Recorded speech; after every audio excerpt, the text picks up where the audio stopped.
Caleb Mercer a tiré avant même de descendre de cheval. Une seule balle a sectionné la corde au-dessus de sa tête. Le panneau où était écrit « Trop grosse pour se marier » s'est écrasé dans la poussière, juste à côté des genoux meurtris de Rose Bennett. Toute la ville de Red Hollow s'est figée. Ils ont vu la file du juge s'effondrer au pied d'un étranger venu des hauts pâturages d'été. Caleb est descendu de sa monture, s'est posté au-dessus d'elle et a engagé une autre balle dans la chambre. Quiconque la touche mourra. Si vous découvrez la chaîne, n'hésitez pas à vous abonner pour suivre cette histoire jusqu'au bout. Et laissez un commentaire pour me dire depuis quelle ville vous regardez. J'adore voir jusqu'où mes histoires voyagent à travers le pays. Red Hollow n'avait pas vu d'étrangers descendre des hauts pâturages d'été depuis 8 ans. Et la première chose que Caleb Mercer a faite en arrivant a été d'enfreindre leur loi en plein milieu de la rue principale.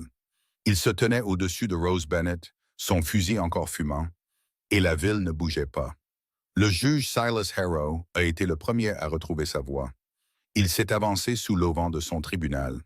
Il a ajusté son manteau noir contre la chaleur de juillet, et il a souri, comme un homme qui croit que l'autorité ne peut pas être abattue d'une balle.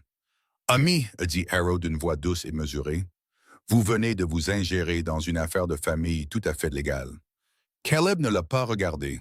Il regardait Rose. Elle était à genoux dans la poussière. Une main pressée contre sa poitrine, là où la corde avait brûlé son col. Sa robe était déchirée le long de l'épaule, là où quelqu'un l'avait traînée. Elle ne pleurait pas. C'est ce qui a frappé Caleb en premier. Une femme attachée sur une place publique, sous la chaleur de l'été, et elle ne pleurait pas. Elle respirait juste lentement et profondément, comme si elle s'était appris à survivre au regard des autres. « Madame, » a dit Caleb, « pouvez-vous vous relever? » Rose a levé le visage. Ses yeux étaient rouges, ses joues zébrées de poussière. Sa bouche s'est crispée de cette manière si particulière. La crispation de quelqu'un à qui on a dit toute sa vie que la pitié est la seule gentillesse que le monde lui offrira jamais. « Je peux me relever, » a-t-elle dit. « Alors, relevez-vous. » Elle a essayé. Ses jambes tremblaient. Caleb n'a pas tendu la main vers elle. Il est resté planté entre elle et la foule, mais il ne l'a pas touchée. Il a attendu. Une femme si publiquement humiliée n'avait pas besoin des mains d'un autre étranger sur son corps sans son consentement. Harrow a fait un autre pas en avant. « Fils, posez ce fusil. C'est ma fille. » Caleb a tourné la tête, juste la tête. Pas son corps. Le fusil est resté pointé droit. « Votre fille, » a dit Caleb, « a des marques de corde sur le cou. Une formalité. » « Une corde n'est pas une formalité, juge. » L'adjoint à côté de Harrow, un homme mince à la mâchoire grêlée, a commencé à glisser sa main vers son étui. Caleb l'a vu sans même regarder. « Fiston, » a dit Caleb, aussi calme qu'un sermon, « si cette main bouge d'1 centimètre de plus, ta mère t'enterrera avant le dîner. » La main s'est arrêtée. Quelque part dans la foule, une femme a murmuré « Seigneur, ayez pitié. » Caleb a regardé les habitants pour la première fois. Une centaine de visages sous des bords de chapeaux et des ombrelles. Tous prétendaient se trouver là par hasard. Un boulanger avec de la farine sur son tablier. 2 ouvrières de ranch avec la sueur encore fraîche sur leur chemise. Un prêtre tenant un recueil de cantiques qu'il n'avait pas ouvert. Des femmes aux fenêtres, leur éventail figé en plein mouvement. « C'est le genre de ville que vous êtes ?» a demandé Caleb assez fort pour que tous l'entendent. Vous attachez une femme à un poteau un mardi et vous appelez ça la loi. Personne n'a répondu. C'est bien ce que je pensais. Rose s'était mise debout. À peine. Elle a vacillé, s'est rattrapée à la barre d'attache et Caleb a entendu son souffle se coincer dans sa gorge. Il avait déjà entendu ce son. C'était le bruit que fait un être vivant quand il réalise qu'il est encore en vie alors qu'il n'avait pas prévu de l'être. « Juge Harrow », a-t-elle dit. Sa voix était rauque à cause de la poussière, mais elle portait. « Juge Harrow, je ne suis plus votre fille. » Le sourire de Harrow n'a pas bougé. C'est ainsi que Caleb a su qu'il était l'homme le plus dangereux de Red Hollow. Un homme dont le visage ne s'adaptait pas aux nouvelles informations était un homme qui avait répété sa cruauté, jusqu'à ce que la cruauté ne demande plus de réflexion.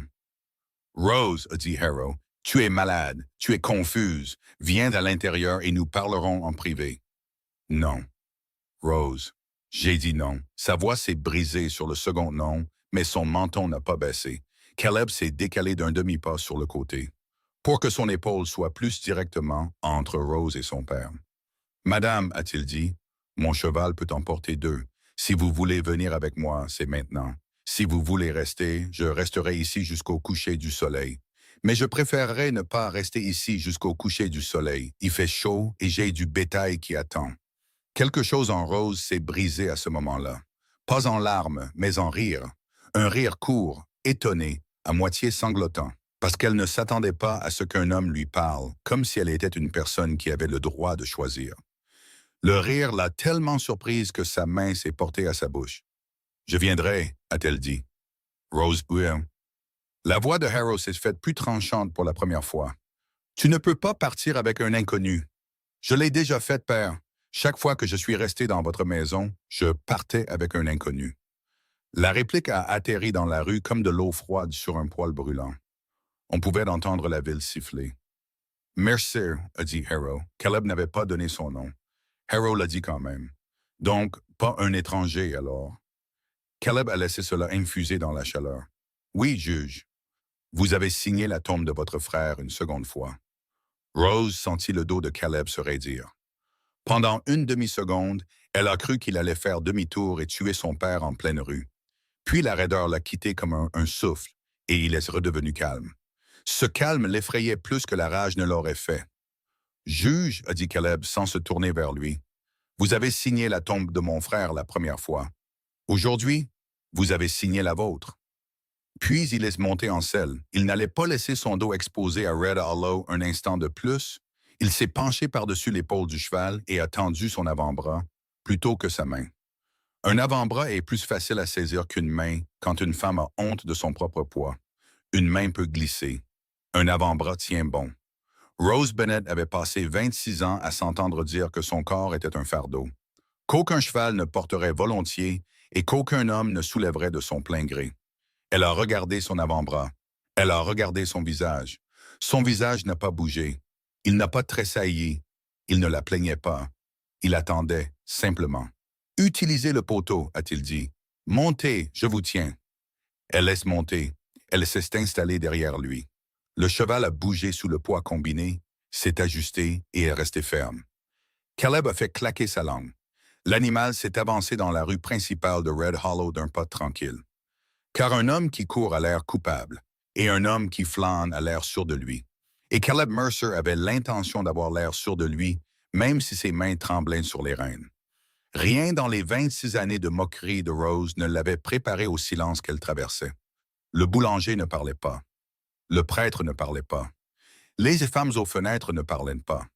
Deux enfants au bord du trottoir en bois regardaient, la bouche ouverte. L'adjoint à la mâchoire grêlée regardait son juge. Le juge regardait le dos de Caleb. Caleb a fait sortir le cheval de la ville sans se presser. Ils n'ont pas parlé pendant la première heure. Le sentier grimpait hors de la vallée, à travers l'herbe sèche de l'été et les peupliers cassants. Le cheval se frayait un chemin vers les hautes terres, où l'air se raréfiait et la chaleur devenait plus pure. Au début, Rose s'accrochait à la chemise de Caleb à deux mains, puis à une seule. Puis, alors que la montée devenait plus raide, plus du tout, car elle refusait d'avoir besoin de lui plus qu'elle n'en avait déjà eu besoin. « Madame, a finalement dit Caleb sans se retourner. « Rose? Pardon? Mon nom est Rose. Vous pouvez le dire. » « Rose? Oui. »« Vous voulez de l'eau? » »« Oui. » Il lui a passé la gourde par-dessus son épaule. Elle a bu avec précaution. On lui avait appris pendant des années à boire et à manger avec parcimonie devant les autres. Et l'habitude persistait, même maintenant. Caleb l'a senti lui rendre la gourde à moitié pleine. « Buvez tout. »« Ça va, merci. »« Rose, buvez. Vous avez été au soleil avec une corde au cou. Vous buvez chaque goutte ou je vous descends de ce cheval et je vous la verse moi-même dans la gorge. Et aucun de nous ne veut ça. » Elle a tout bu. « Merci. Ne me remerciez pas encore. » « Pourquoi pas? »« Parce que vous ne savez pas où je vous emmène. » « Est-ce que ça a de l'importance? » Il y a réfléchi un long moment. Le cheval grimpait. Un géaille a crié dans les bois, quelque part à leur droite. « Peut-être pas, a-t-il dit. Peut-être que non. » Rose a fermé les yeux contre son dos. Elle sentait le coton de sa chemise trempé de sueur contre sa joue. Elle sentait la chaleur de son corps à travers le tissu. et elle sentait le battement lent et régulier d'un cœur qui n'avait pas peur. De toute sa vie, elle n'avait jamais été près d'un homme calme. Chaque homme qu'elle avait connu était un homme qui répétait un discours. Son père, les adjoints de son père, les prétendants de son père, les créanciers qui venaient dîner, les prêtres qui venaient pour la charité. Tous étaient arrivés à elle comme un homme arrivant à une porte avec un sermon déjà écrit. Celui-ci venait d'écrire. Monsieur Mercer. Caleb, Caleb. Oui. Pourquoi êtes-vous descendu aujourd'hui? Il est resté silencieux un long moment, assez longtemps pour qu'elle pense qu'il n'allait peut-être pas répondre. Votre père a pendu mon frère il y a 11 ans, a dit Caleb. De la paperasse, des témoins payés, une corde et un mensonge. Noah avait 22 ans, j'en avais 27. J'ai quitté la vallée le lendemain de l'enterrement, parce que je savais que si je restais, j'allais tuer votre père à main nue en plein jour, et j'aurais été pendu à la même poutre avant le dimanche, et ma mère aurait enterré 2 fils en un seul été. Rose n'a pas répondu. Elle ne pouvait pas. Je suis monté dans les hauteurs, a dit Caleb. Je suis resté là-haut. J'ai travaillé dans les pâturages d'été. Je me suis dit que la vallée pouvait pourrir sans moi. Je me suis dit qu'un jour, votre père mourrait de vieillesse dans un lit douillet, et que ce serait une justice suffisante pour un homme comme moi. Et aujourd'hui? Aujourd'hui, je suis descendu pour du fourrage et des clous. C'est tout. Je suis descendu pour du fourrage et des clous, je suis passé devant la place, et j'ai vu une corde au-dessus de la tête d'une femme, et j'ai vu le visage de votre père, et Il s'est arrêté. Vous quoi? Je n'ai rien décidé, Rose. C'est ma main qui a décidé. Ma main s'est soulevée de la crosse du fusil avant que mon esprit ne la rattrape. Elle a pressé son front plus fort contre son dos. Je suis contente que votre main ait décidé, a-t-elle murmuré. Il n'a pas répondu à cela. Il n'y avait pas de réponse à donner. Ils ont grimpé le reste du chemin en silence. Et le silence entre eux était le premier silence dans la vie de Rose Bennett, qui ne ressemblait pas à une punition. La cabane de berger n'était pas ce qu'elle avait imaginé. Elle avait été élevée avec des romans d'amour que son père l'autorisait à lire, à condition qu'elle ne les commande pas à voix haute. Et dans ces romans, les cabanes des hommes honnêtes avaient toujours des porches, des cascades et des tasses à café en étain suspendues à des chevilles. Ce qu'elle a trouvé, c'était une seule pièce. Une porte, un petit poêle en fonte, un lit de camp, une table, une bassine en étain, un fusil au mur, un deuxième fusil au-dessus de la porte, une couverture roulée, une boîte de café, un sac de haricots, un morceau de lard suspendu à un crochet de poutre. Aucune décoration, aucune douceur, aucun signe qu'une femme soit jamais entrée dans cet espace ou qu'on ait imaginé qu'elle y entre. Il l'a aidé à descendre du cheval avec le même avant-bras qu'il lui avait offert au poteau. Je sais que ce n'est pas grand-chose. C'est assez. Madame, vous ne l'avez même pas encore vue. Je l'ai vue. C'est assez. Il l'a regardée, vraiment regardée pour la première fois, à la lumière du jour, loin de la foule, du fusil, de la crise. Il a regardé son visage, sa bouche, le bleu le long de sa mâchoire, la brûlure de la corde à son col, la façon dont ses cheveux s'étaient à moitié échappés de leurs épingles, la plénitude de son corps sous la robe déchirée, la douceur de ses bras, la façon dont elle se tenait, comme si elle s'attendait à être jugée et trouvée imparfaite. La façon dont une femme se tient quand elle a été jugée et trouvée imparfaite chaque jour de sa vie. Il n'a pas dit ce que les autres hommes avaient dit. Il n'a pas dit « Vous êtes plus corpulente que je ne le pensais ». Il n'a pas dit « Vous voudrez manger léger ici. Les provisions sont maigres ». Il n'a rien dit du tout sur son corps. Ce qu'il a dit, c'est « Rose, vous êtes la chose la plus calme de toute cette montagne en ce moment. Vous avez été attachée sur une place publique, vous avez traversé un col sans un mot de plainte, et vous ne m'avez pas posé une seule question stupide de tout le trajet. J'ai connu des soldats qui n'en auraient pas été capables. Entrez, asseyez-vous. Vous n'êtes pas obligé de parler. » Elle est restée très immobile dans l'embrasure de la porte. « Qu'avez-vous dit? » »« J'ai dit d'entrer. Avant ça, j'ai dit que vous êtes la chose la plus calme de cette montagne. » « Personne, a-t-elle dit. Sa voix s'est brisée net sur le mot. « Personne, Caleb Mercer, n'a jamais dit quelque chose de bien sur moi en plein jour. Pas une seule fois, pas une âme. » Caleb a enlevé son chapeau. Il l'a fait lentement, comme un homme enlève son chapeau dans une église. Il n'a pas tendu la main vers elle. Il ne s'est pas approché d'elle. Il se tenait là, son chapeau plat contre sa poitrine, et la regardait avec une expression qu'elle ne pouvait pas lire, parce que personne ne l'avait jamais regardée comme ça auparavant. Eh bien, madame, a-t-il dit, alors les gens de la vallée vous ont menti exprès, parce que de là où je suis, vous êtes la chose la plus calme de cette montagne, et vous êtes la chose la plus courageuse que j'ai vue cet été. Et si ce n'est pas bien, alors je ne sais pas ce qui est bien. Rose n'a pas pleuré à ce moment-là. Elle n'avait pas pleuré depuis 11 ans, et elle n'allait pas commencer devant un homme qui venait de la traiter de courageuse. Mais quelque chose en elle, quelque chose de vieux, de serré, et enroulé depuis trop longtemps autour de ses côtes, s'est desserré d'un demi-tour. Juste un demi-tour. Elle a classé ce sentiment pour pouvoir le comprendre plus tard, quand elle serait seule, quand elle serait en sécurité. Si jamais elle était à nouveau seule ou en sécurité. Elle est entrée dans la cabane. Elle s'est assise à la table, elle a posé ses mains meurtries à plat sur le bois et les a regardées comme si elles appartenaient à quelqu'un d'autre. Caleb. Oui, ils viendront nous chercher. Je sais. Mon père ne perd pas. Mon père n'a jamais perdu. Mon père possède le shérif. Il possède la banque. Il possède les permis de pâturage. Il possède le bureau de fret et il possède la moitié des hommes qui boivent au Blue Fork. Il vous traitera de kidnappeur avant le lever du soleil. Il me traitera de folle avant mercredi. Il aura 50 cavaliers sur ce col avant vendredi. Je sais, Rose. Alors pourquoi l'avez-vous fait? Il a posé son chapeau sur la table.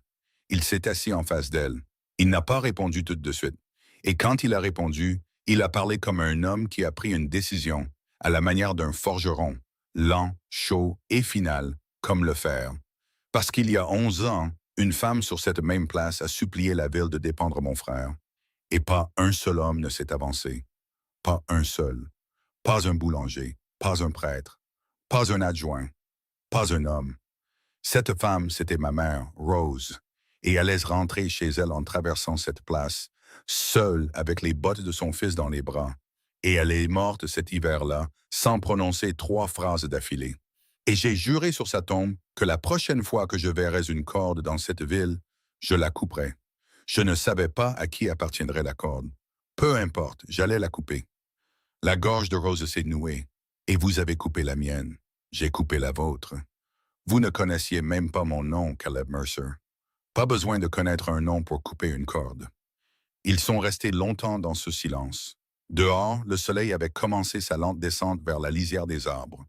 Le vent d'été avait commencé à souffler à travers les pins, comme il le faisait chaque soir sur cette crête. Régulier, sec et pur. À l'intérieur, la fille d'un juge était assise à la table d'un homme des montagnes, les paumes à plat sur le bois. Et un homme des montagnes était assis en face d'elle, son chapeau entre eux. Et tous deux savaient, sans le dire, que quelque part dans la vallée, Red Hollow écrivait déjà une autre histoire sur ce qui s'était passé cet après-midi. Une histoire dans laquelle Caleb Mercer était un hors-la-loi, et Rose Bennett une femme enlevée, et le juge Silas Harrow un père éploré, lésé par un homme dangereux des hautes terres. Aucun d'eux ne savait encore à quel point cette histoire serait difficile à tuer. Personne ne vous touchera ici, Rose. Pas ce soir. Jamais. Pas tant que je respirerai. Et Rose Bennett, la grosse fille du juge, la fugitive, la honte de Red Hollow, la fille qui avait passé 26 ans à apprendre à prendre moins de place dans un monde qui lui disait chaque jour qu'elle en avait déjà trop pris, a pressé ses paumes plus fort contre la table jusqu'à ce que le tremblement quitte ses mains. Et elle lui a répondu, de la voix assurée d'une femme qui venait de décider pour la première fois de sa vie qu'elle n'allait pas disparaître. « Je vous crois, Caleb Mercer. Que Dieu vous vienne en aide. Je vous crois. » Le silence après ces derniers mots ne dura pas longtemps, car Caleb Mercer n'avait jamais été un homme qui laissait un moment difficile s'installer plus que nécessaire. « Rose. Oui. Quand avez-vous mangé pour la dernière fois? » Elle a dû y réfléchir. C'était la première réponse. « Hier matin. Un biscuit. Un seul biscuit. La moitié. »« Rose. Quoi? Vous buvez toute la gourde quand un homme vous le dit. Vous mangez toute l'assiette quand un homme en met une devant vous. C'est clair? Caleb, je ne... C'est clair, Rose? » Elle a failli dire ce qu'elle avait dit chaque jour de sa vie d'adulte. « Je n'ai pas faim. Je n'en ai pas besoin. J'ai assez mangé. Je ne devrais pas. » Les mots étaient déjà à moitié sortis de sa bouche avant qu'elle ne les rattrape et ne les tue entre ses dents. C'est clair, a-t-elle dit à la place. Bien. Il s'est levé. Il se déplaçait dans la cabane avec l'économie d'un homme qui avait vécu seul assez longtemps pour ne pas gaspiller un seul pas. Des haricots dans la marmite, du lard dans la poêle, du café sur le poêle. Il ne lui a pas demandé de l'aide. Il ne lui a même pas jeté un regard pendant qu'il travaillait. C'était une grâce à laquelle elle ne s'attendait pas et qu'elle n'a comprise que plus tard. Il lui offrait la première minute de sa vie d'adulte sans être observé. Rose s'est assise à la table et a fixé ses propres mains. Caleb, ouais, vous n'allez pas me demander? Vous demandez quoi? Pourquoi ils m'ont mis ce panneau? Pourquoi ils l'ont suspendu à une corde au-dessus de ma tête? Vous avez vu les mots. Tout le monde a vu les mots. Il ne s'est pas retourné. Il lui a gardé le dos en déplaçant la poêle. Rose, je ne vais pas vous demander une seule chose ce soir que vous n'offrez pas vous-même. Vous ne voulez pas savoir. Je veux savoir tout ce que vous voulez que je sache. C'est une question différente. Sa gorge s'est nouée et elle a dû respirer 2 fois avant qu'elle ne se débloque. Vous êtes l'homme le plus étrange que j'ai jamais rencontré, a-t-elle dit. Je prends ça comme une gentillesse. C'en était une. Il a posé l'assiette devant elle. Des haricots, du lard, une épaisse tranche de pain qu'il avait coupée avec un couteau de travail, une tasse en étain de café noir, assez chaud pour lui brûler les doigts si elle ne faisait pas attention. Il a posé une deuxième assiette en face d'elle, plus petite que la sienne, et s'est assis. Rose a regardé la différence de taille entre les assiettes. Caleb? Ouais. Pourquoi votre assiette est-elle plus petite que la mienne? Parce que vous n'avez pas mangé depuis un jour et demi et que j'ai mangé du lard à l'aube. Mangez. Caleb. Mangez, Rose. Elle a pris la cuillère. Sa main tremblait. Elle n'avait pas tremblé comme ça sur la place, avec une corde à son cou. Mais elle tremblait maintenant, à une table dans une cabane, devant une assiette de haricots. Parce qu'un homme lui avait donné la plus grosse portion exprès, et elle ne savait pas comment l'accepter. Ils m'ont traité de voleuse, a-t-elle dit soudainement. Il a levé les yeux. Le panneau disait voleuse, a-t-elle dit, parce que c'était le mot que l'adjoint avait peint en premier. Mais mon père le lui a fait repeindre. Il a peint un nouveau mot. Avez-vous vu le nouveau mot, Caleb? Je l'ai vu. Dites-le. Rose. Dites-le à voix haute. Dites le mot qu'ils ont suspendu au-dessus de ma tête. Je veux entendre un homme le dire sans rire. Caleb a posé sa fourchette. Il l'a regardé droit dans les yeux de l'autre côté de la table. Son visage n'a pas bougé. Sa voix n'est pas tombée dans la pitié et n'est pas montée dans la colère. Le panneau disait « Trop grosse pour se marier, Rose Bennett ». Votre père a demandé à un homme de peindre ça sur une planche et de la suspendre au-dessus de votre tête sur une place publique, à midi, en juillet. C'est ce qu'il disait. Les mains de Rose se sont mises à trembler plus fort. Elle les a de nouveau pressées à plat sur la table. « Merci », a-t-elle murmuré. « Pourquoi » ? Pour l'avoir dit sans rire. Rose. « Oui. Un homme qui rirait de ça n'est pas un homme. » Fin de la phrase. Elle a mangé. Elle a mangé lentement au début, puis plus vite, parce qu'elle avait plus faim qu'elle ne se l'était permis depuis des années, et parce que quelque part dans sa poitrine, un nœud qu'elle avait serré à 13 ans avait commencé pour la première fois à se défaire. Elle a mangé le pain, elle a bu le café, elle a fini les haricots, elle ne s'est pas excusée d'avoir fini. Caleb la regardait sans la regarder. Il y avait un prétendant, a-t-elle dit finalement, sans le regarder. Un éleveur de bétail de Cheyenne, de 30 ans mon aîné, ivre avant le midi la plupart du temps. Il est monté sur le porche dimanche dernier. Il m'a jeté un coup d'œil dans le salon et il a dit à mon père qu'il ne paierait pas le prix convenu. Il a dit que j'étais, et je cite, « plus de femmes que ce que le contrat autorisait ». Il a dit qu'il me prendrait pour la moitié. Mon père a dit non. Il a dit que personne n'achète une fille Harrow au rabais. Ils se sont disputés. L'homme est parti. Mon père est entré dans le salon et il m'a regardé comme si je lui avais coûté de l'argent rien qu'en existant. Rose, il m'a giflé, Caleb. Il ne m'avait pas giflé depuis que j'avais 10 ans. Il m'a giflé en pleine bouche et il a dit « Tu vas perdre 40 livres avant le 4 juillet. Ou tu iras sur la place expliquer à cette ville pourquoi aucun homme ne veut de toi. » Et j'ai ri. Vous avez ri? Je lui ai ri au nez, Caleb Mercer, pour la première fois de ma vie. Et j'ai couru. J'ai pris un cheval. Je n'ai même pas fait de bagages. J'ai chevauché jusqu'à ce que le cheval perde un fer, puis j'ai marché. Et les adjointes m'ont rattrapé au passage du ruisseau avant le coucher du soleil. Ils m'ont ramené et mon père a dit, « Si tu ne veux pas perdre le poids, alors tu porteras le poids en public. » Et c'est ainsi que le panneau a été peint. Et c'est ainsi que la corde a été nouée. Et c'est ainsi que je me suis retrouvé à genoux dans la poussière quand vous êtes descendu de votre montagne. Elle s'est arrêtée. Caleb était devenu très immobile de l'autre côté de la table. Pas l'immobilité d'un homme qui pense. L'immobilité d'un homme qui décidait à cette minute même qu'il allait tuer le juge Silas Harrow avant la fin de l'été, et qui était en train de déterminer l'ordre des opérations. Caleb. Ouais, n'ayez pas cette air. Quel air? Comme si vous vous prépariez à redescendre. Je ne redescends pas ce soir, Rose. Demain. Rose. Demain, Caleb. Mangez votre pain. Je l'ai déjà mangé. Alors mangez le mien. Il a poussé son assiette vers elle, de l'autre côté de la table. Elle l'a fixée. Je ne peux pas. Vous pouvez. Caleb, j'ai déjà mangé la plus grosse assiette. Je ne peux pas rester ici et... Rose Bennett. Quoi? Regardez-moi. Elle a regardé. Vous n'êtes plus dans la maison de votre père. Il n'y a personne à cette table qui mesure ce qui entre dans votre bouche.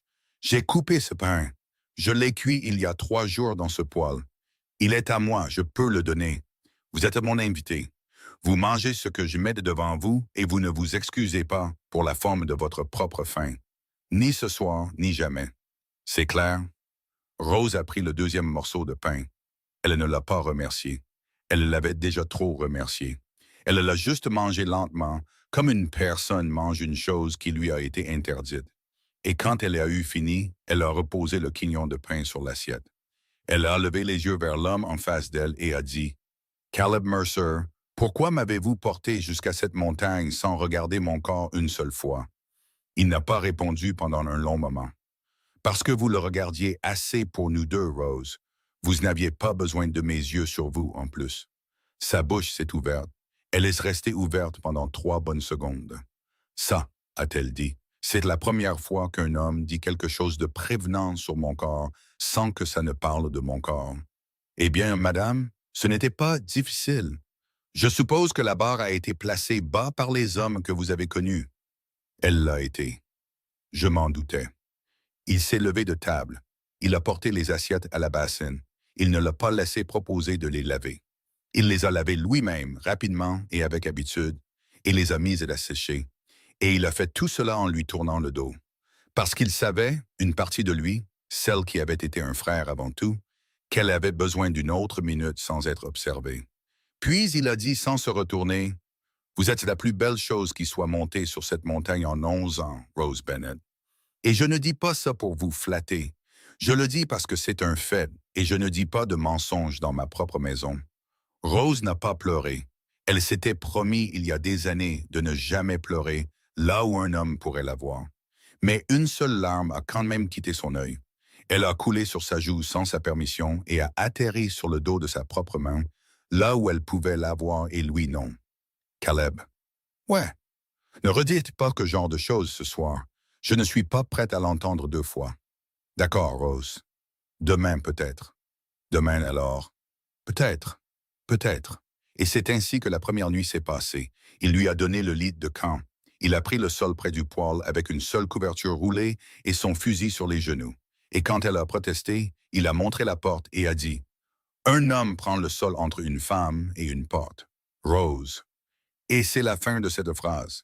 Et elle a cessé de protester parce qu'elle commençait à apprendre que quand Caleb Mercer disait « fin de la phrase », c'était la fin de la phrase. Elle ne s'est pas endormie tout de suite. Elle était allongée sur le côté, sur le lit de camp d'un étranger, dans une cabane qu'elle n'avait jamais vue auparavant.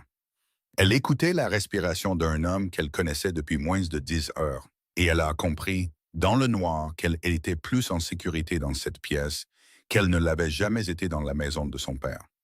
La pensée était si grande qu'elle l'effraya. Elle a dormi. Elle s'est réveillée avant l'aube au son d'un cheval. pas le cheval de Caleb.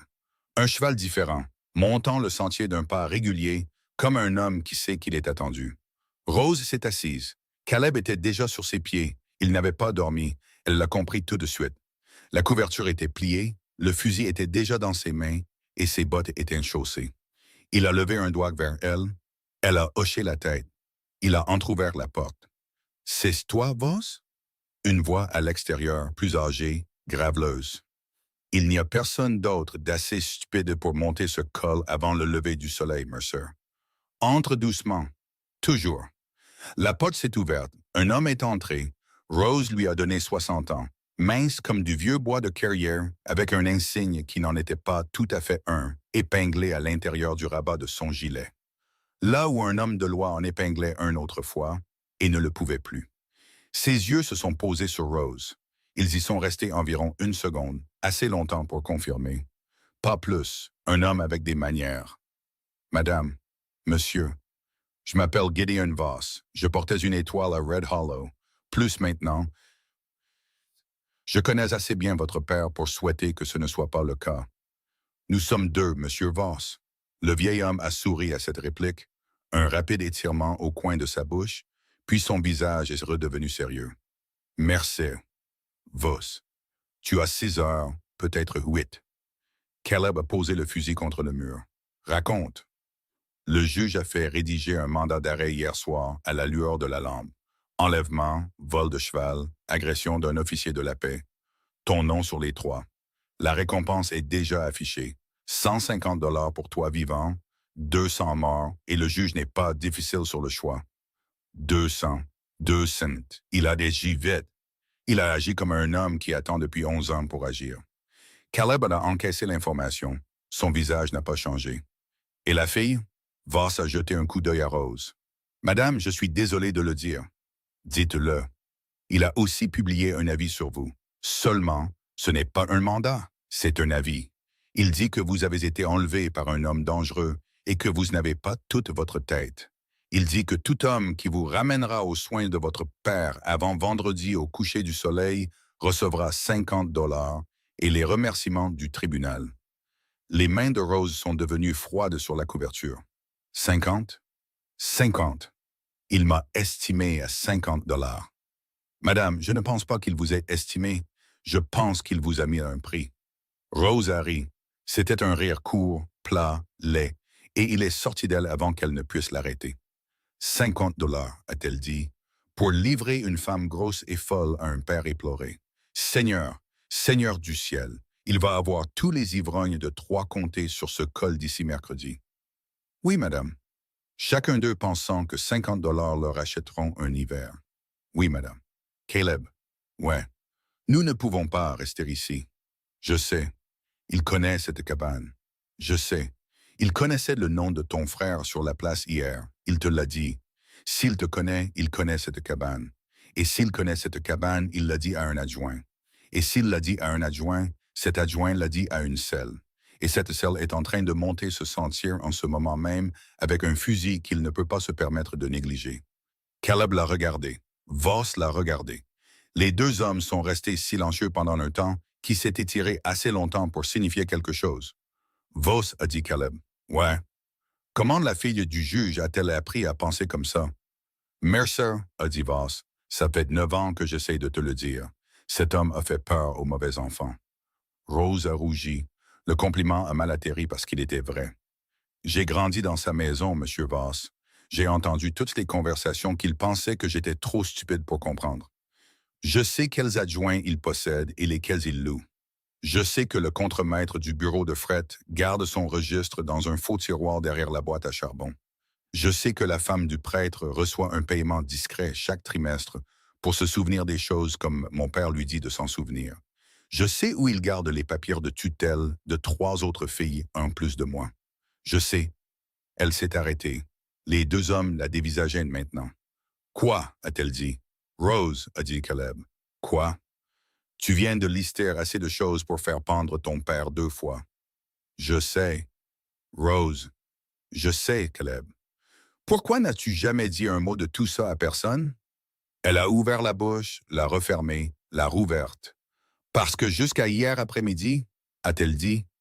Je ne croyais pas qu'il y avait un seul homme en vie qui écouterait. Voss a enlevé son chapeau. Il l'a tenu contre sa poitrine comme Caleb avait tenu le sien la nuit précédente. Madame, a-t-il dit, cela fait 9 ans que je cherche un témoin contre Silas Harrow. Je suis allé à Cheyenne, je suis allé à Denver. J'ai écrit des lettres à un juge fédéral à Saint-Louis.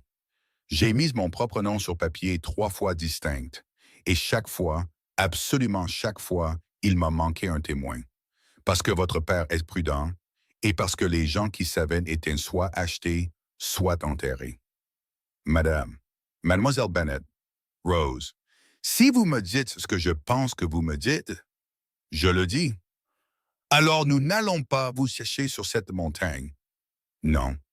Nous allons vous amener à un homme du fédéral. Oui. Et votre père brûlera chaque acre entre ici et Denver pour nous arrêter. Oui. Caleb. Voss. Fils, j'ai 61 ans. J'ai attendu ce matin toute ma vie professionnelle. Si nous faisons ça, nous le faisons proprement. Nous le faisons avec des papiers. Nous le faisons avec des témoins.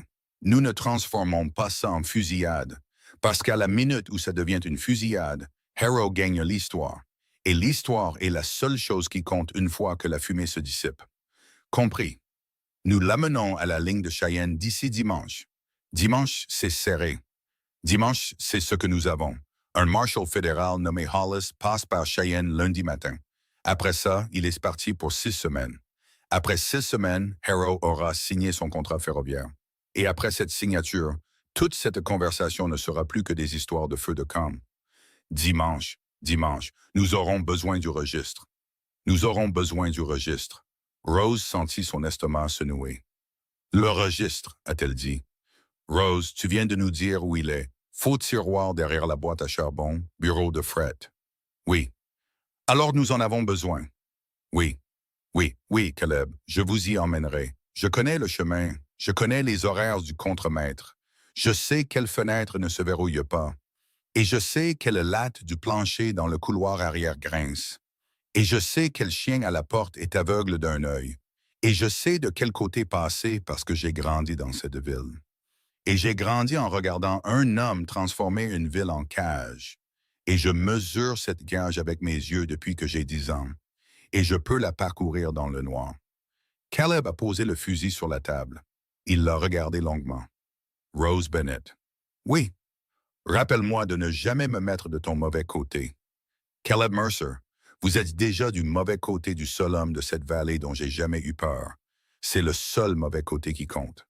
Voss a remis en son chapeau. 2 heures, a-t-il dit. Reposez-vous, mangez, voyagez léger. Je vais redescendre par le sentier est pour attirer les regards.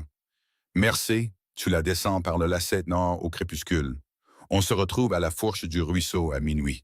De là, on file vers le bureau de Fred, et on entre et on sort avant que la ville ne se réveille. Des questions? 1. Pose-la, Mercer. Qu'est-ce qui lui arrive après dimanche? Voss a regardé Rose. Rose a regardé Caleb. Monsieur Voss, a dit Rose, avec tout mon respect, je répondrai moi-même à cette question. Ce qui m'arrive après dimanche, c'est que je vis. Je n'avais pas prévu de le faire avant hier. Je n'ai pas prévu de vivre au-delà de cet été depuis que j'ai 19 ans. Mais Caleb Mercer s'est descendu d'une montagne hier après-midi et a coupé une corde de mon cou. Et maintenant, je prévois de vivre assez longtemps au moins pour voir mon père s'asseoir sur un banc fédéral et entendre son propre registre lu à haute voix, d'une voix qu'il ne peut pas faire taire. Voilà ce qui m'arrive après ce dimanche, Monsieur Voss. Après ça, je déciderai du reste, un jour à la fois, et je ne demanderai la permission à aucun homme pour le décider. La cabane était très silencieuse. Caleb a baissé les yeux sur ses bottes. Sa bouche a fait quelque chose qui, sur un autre homme, aurait pu être un sourire. Voss, a-t-il dit. Ouais. Tu as entendu la dame? Je l'ai entendue. En route. Voss est parti. 2 heures plus tard, alors que le soleil montait et que les pins commençaient à dégager cette odeur d'été propre et chaude que Caleb Mercer aimait depuis qu'il était enfant, il a posé une main sur l'épaule de Rose Bennett pour la première fois et a dit doucement pour qu'elle puisse l'entendre par-dessus le bruit du cheval. « Rose, dernière chance. Dites un mot et je vous cache ici jusqu'à l'hiver. Voss et moi partirons sans vous. Vous n'êtes pas obligé de redescendre. Et Rose Bennett, qui avait été cachée toute sa vie, a tourné la tête et a regardé l'homme des montagnes qui, en 17 heures, ne l'avait pas une seule fois fait se sentir petite pour la forme de son corps ou la forme de son esprit. Et elle lui a répondu de la voix qu'elle allait utiliser pour le reste de sa vie. Caleb Mercer, j'ai été caché pendant 26 ans. Je ne suis pas descendu du porche de mon père pour être caché à nouveau. Nous partons. Il a hoché la tête une fois, il a resserré la sangle. Il est monté le premier, puis il a tendu ce même avant-bras qu'il lui avait offert sur la place. Et Rose Bennett, la grosse fugitive, la fille ruinée, la femme à 50 $, l'a saisi et est montée sur le cheval derrière lui sans demander si l'animal pouvait supporter son poids. Parce que quelque part entre une corde et une assiette de haricots, elle avait cessé de se poser cette question sur elle-même pour toujours. Le cheval s'est avancé sur le lacet nord. En dessous d'eux, à 11 miles en bas de la montagne, Red Hollow était déjà en train de sceller ses cavaliers. Ils ont atteint la fourche du ruisseau à 11 heures, pas à minuit, parce que Caleb Mercer avait parcouru ce lacet dans le noir depuis l'âge de 14 ans. Et le cheval connaissait le sentier mieux que l'homme. Vos était déjà là. Il n'était pas seul. Mercer. Qui est-ce le garçon? Il s'appelle Thomas Gale, 16 ans. Il travaille au bureau de frais après l'école. Il me doit une faveur depuis l'hiver dernier, quand j'ai évité à son père une pendaison qu'il ne méritait pas. Le garçon était maigre comme un clou et mort de peur. Monsieur Mercer, monsieur. Fils. Le contremaître a fermé à 9 heures ce soir. C'est une heure plus tôt. Caleb s'est immobilisé en selle. Une heure plus tôt. Oui, monsieur, il n'a jamais fermé à 9 heures de ma vie, et il a pris la clé de la boîte à charbon avec lui, celle sur l'anneau en laiton. Il l'a emportée chez lui. Rose se pencha en avant contre le dos de Caleb. Caleb? Je l'ai entendu, Rose. Il n'emporte jamais cette clé chez lui. Je sais. Il n'a pas emporté cette clé chez lui depuis 11 ans. Rose. Quelqu'un lui a dit ce qu'il y avait dans sa propre boîte à charbon, Caleb, parce que quelqu'un lui a dit que nous venions la chercher. Et la seule façon pour que quelqu'un lui ait dit, c'est que... Elle s'est arrêtée. C'est que Voss a une fuite, termina Caleb à voix basse. Voss ferma les yeux le temps d'une longue respiration. Mercer. Voss. J'ai 3 hommes de confiance à Red Hollow. 3. Je découvrirai lequel m'a vendu avant la fin de la semaine et je répondrai devant Dieu de ce que je lui ferai après. Mais pour l'instant, le registre n'est plus dans la boîte à charbon. Non, il est dans la maison du contremaître. Oui. Ce qui est pire? Oui. Ce qui est défendu? Oui. Oz pressa son front contre l'omoplate de Caleb et fit le calcul à voix haute, comme son père ne l'avait jamais laissé faire quoi que ce soit à voix haute de sa vie. Le contremaître est Jeb Holloway. Il vit au-dessus de sa propre grange, à l'est de la ville. Sa femme est morte. Il a une fille de 16 ans, nommée Ellen, et un fils de 9 ans, nommé Peter. La fille est dans la pièce principale. Le garçon dort dans le grenier avec son père. Il y a un chien. Elle s'appelle Biscuit. J'ai nourri Biscuit tous les dimanches de ma vie pendant 6 ans parce que la fille du contremaître est mon amie. Les 3 hommes, Caleb, Voss et le garçon, se tournèrent pour la regarder. Votre amie, dit Caleb. Ellen Holloway? Oui. C'est elle que vous êtes en vie? Elle sait que j'ai été pendu ce matin. C'est ce qu'on a dit à la ville à l'heure du dîner. Mon père a fait savoir à 4 heures que j'étais morte en détention. Voss, est-ce exact? C'est exact. Alors Ellen pense que je suis morte. Caleb, Ellen Holloway ouvrira une porte à un fantôme plus vite qu'elle ne l'ouvrira à un homme vivant. Caleb expira. Rose. Oui. Vous voulez frapper à cette porte. Je veux frapper à cette porte. Rose, si vous vous trompez sur elle, je ne me trompe pas sur elle. Rose. Caleb, je me suis trompé sur toutes les personnes de ma vie, sauf 2. Vous êtes l'une, elle est l'autre. Je mettrai ma tête à couper. Je l'ai déjà fait. Voss regarda Caleb. Caleb regarda Voss. Aucun des 2 hommes ne parla pendant un instant. Merci, dit enfin Voss. C'est son jeu. Je sais. Tu vas la laisser le jouer? Caleb se tourna en selle pour voir le visage de Rose dans le faible clair de lune au passage du ruisseau. Rose Bennett. Oui. Jouez-le. Je serai derrière vous, mais à la seconde où ça tourne mal, vous passez derrière moi et vous ne discutez pas. Je ne discuterai pas. Promettez-le-moi. Je vous le promets, Caleb Mercer. À la seconde où ça tourne mal, je suis derrière vous. Alors, en route, ils partirent. La lisière haie de Red Hollow à minuit en juillet était plus silencieuse que n'importe quelle place que Rose avait traversée en plein jour. La ville s'était couchée sur l'histoire de sa mort. Les rideaux étaient tirés. Les lampes étaient éteintes. Un seul ivrogne chantait faux près du saloon Blue Fork. Et la chanson parlait d'une femme qui avait quitté un homme au Kansas. Et l'homme dans la chanson ne semblait pas s'en soucier beaucoup. Rose descendit du cheval à 2 rues de la grange des Holloway. Caleb ne descendit pas avec elle. Il avait déjà débattu de ce point à la fourche et avait perdu. Un homme de la taille de Caleb Mercer à la porte arrière d'une amie à minuit ferait tuer une jeune fille de 16 ans. Une femme seule à la porte arrière, avec le nom d'une amie sur les lèvres, ne le ferait pas.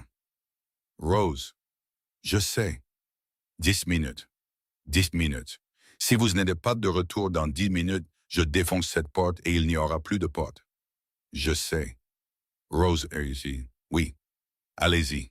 Elle y alla. Elle marcha dans la ruelle derrière la grange des Holloway, le cœur battant comme un marteau dans sa poitrine. Car elle n'avait pas marché dans une ruelle de Red Hollow depuis ses 13 ans, et elle n'avait jamais marché dans une ruelle, où que ce soit, sans chaperon de sa vie. Le chien la sentit avant de la voir. Biscuit était une vieille chienne de chasse marron avec une hanche malade, et quand elle sentit Rose Bennett, elle n'aboya pas. Elle gémit. Elle gémit le petit gémissement joyeux d'un animal saluant une personne qu'il avait aimée plus longtemps que la personne ne savait qu'elle était aimée. « Chut, ma fille! Chut! Gentille fille! » Rose s'agenouilla et posa sa main sur la tête de la chienne. La chienne lui lécha le poignet. Elle monta les marches arrière. Elle ne frappa pas. Elle gratta la porte comme elle l'avait fait à 19 ans, en se faufilant pour s'asseoir avec Ellen Holloway après la mort de la mère d'Ellen. 3 coups courts, 2 longs, 1 court. Un code qu'elle n'avait pas utilisé depuis 7 ans. Un code qu'une seule personne sur Terre connaissait. Il y eut un silence derrière la porte, qui dura juste assez longtemps pour qu'une jeune femme se redresse dans son lit. Puis la porte s'ouvrit de 3 pouces. Le visage d'Ellen Holloway, blanc comme de la farine, regarda dans l'obscurité. Rose. Ellen. Rose. Ellen, ne crie pas. Rose, tu es morte. Je sais. Rose, ils ont dit que tu étais morte. Je sais, ma chérie. Laisse-moi entrer. Ellen la laissa entrer. Ellen Holloway ferma la porte derrière Rose. Bennett s'appuya contre elle et se mit à pleurer sans faire le moindre bruit, et Rose la serra dans ses bras comme elle l'avait fait à 14 ans, quand la mère d'Ellen était morte, et aucune des 2 femmes ne parla pendant une demi-minute. Ellen. Oui, ton père est à la maison. Dans le grenier, ivre depuis 6 heures. La clé. Quelle clé? L'anneau en laiton, la clé de la boîte à charbon. Il l'a ramenée ce soir. Ellen se recula d'elle. Rose. Ellen, je ne demanderai pas. Je ne demanderai pas. Je n'aurais pas frappé à cette porte ce soir s'il y avait une autre porte sur terre à laquelle je pouvais frapper, mais je demande. Rose, s'il se réveille, il ne se réveillera pas. Il a bu une bouteille, il ronfle. Je l'entends d'ici.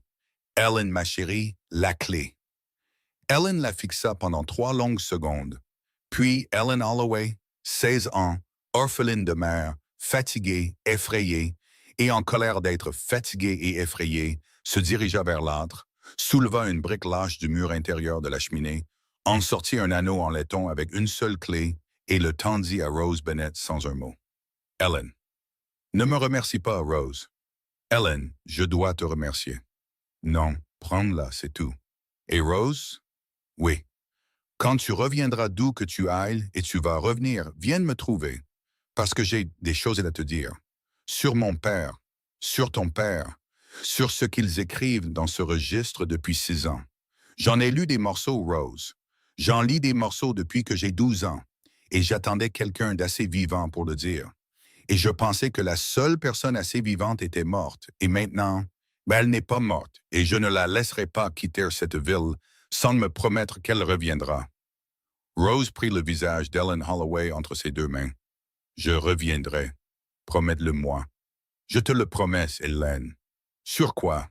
Sur la tombe de ma mère. Ta mère est enterrée dans son jardin, Rose. Alors sur la tienne. Ellen l'embrassa sur le front comme une mère embrasse un enfant avant de dormir, et Rose Bennett redescendit les marches avec la clé dans sa paume, et Biscuit lui lécha le poignet une fois de plus en passant. Et quand elle tourna au coin de la grange dans la ruelle, Caleb Mercer était là, debout, son fusil bas sur la hanche, parce que 8 minutes s'étaient transformées en 9, et la 10e minute avait été la plus longue de sa vie. Rose, je l'ai. Dieu merci. Caleb, le registre n'est pas dans la boîte à charbon. Quoi? Elle me l'a dit. La clé de la boîte à charbon n'ouvre plus la boîte à charbon. Son père a déplacé le registre il y a 6 semaines.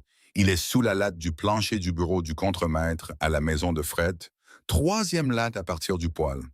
Il gardait la clé de la boîte à charbon sur lui pour faire croire aux gens qu'elle comptait encore. C'était un leurre. Cette clé ouvre la porte du bureau arrière. Caleb la fixa. Ton père lui a dit de mettre un leurre. Mon père a dit à chaque homme dans sa poche de mettre un leurre, Caleb. C'est comme ça qu'il a vécu 11 ans sans un banc fédéral. Il ne cache pas une chose en un seul endroit. Il la cache en 3 et il le dit à 3 hommes différents et il attend de voir quel homme le trahit en premier et alors il sait qui tu es à l'automne. Rose. Quoi? Combien d'années as-tu passé à te promener dans sa tête? Toutes, Caleb, absolument toutes. Ils retournèrent à la fourche du ruisseau au pas, car des sabots au galop à minuit sur une terre d'été durement tassée portent à 1 mile, et ils trouvèrent Voss seul. Le garçon était parti. Voss. Où est Thomas? Je l'ai renvoyé chez lui. Il a fait sa part. Il n'a pas besoin d'être ici quand ça tournera mal. Si ça tourne mal. Mercer, fils, ça tourne toujours mal. La question est de savoir à quel point et à quelle heure de la soirée. Le registre n'est pas dans la boîte à charbon. Il est sous le plancher du bureau du contremaître à la maison de Fred, 3e latte à partir du poêle. Voss expira longuement, un souffle qui ressemblait à celui d'un homme déposant un fardeau qu'il portait depuis 9 ans. Bien sûr qu'il y est. Voss? Harrow m'a tendu un piège. Harrow a tendu un piège à tout le monde. Alors il sait que je viens. Il sait que tu viens depuis le jour où tu as rendu ton étoile, Voss. La seule chose qu'il ne savait pas, c'était quand. Ce soir, il sait quand. Les 3 se tinrent près du ruisseau et se regardèrent dans le faible clair de lune, et aucun d'eux ne prononça la phrase suivante pendant environ 6 secondes, car la phrase suivante était qu'ils se dirigeaient vers un piège, et ils le savaient tous. Rose, dit Caleb. Oui. Restez ici. Non. Rose. Caleb Mercer. Si vous me laissez à cette fourche de ruisseau et que vous entrez dans le piège de mon père sans moi, je vous suivrai à pied et vous me trouverez morte dans la rue à l'aube, car je ne resterai pas dans le noir pendant que 2 hommes meurent pour mon registre. Vous m'emmenez avec vous ou vous n'y allez pas. Rose, je connais le couloir arrière. Je sais quelle latte du plancher grince. Je connais les horaires du veilleur de nuit et Caleb, le veilleur de nuit ce soir, est un homme nommé Clem Pryor, qui est amoureux de moi depuis que j'ai 17 ans et qui m'a dit 2 fois en confiance qu'il déteste mon père. Il ne me tirera pas dessus. Il ne vous tirera peut-être même pas dessus si je marche devant vous. Vous m'emmenez où je suis. C'est la condition. Caleb regarda Voss. Voss releva son chapeau d'un pouce et regarda Rose. Madame, je vais dire ceci une fois, et ensuite je me tairai à ce sujet pour le reste de ma vie. Votre père a choisi le mauvais enfant pour lui apprendre à compter. Oui, monsieur Voss. D'accord, merci. On l'emmène. On l'emmène. Ils partirent.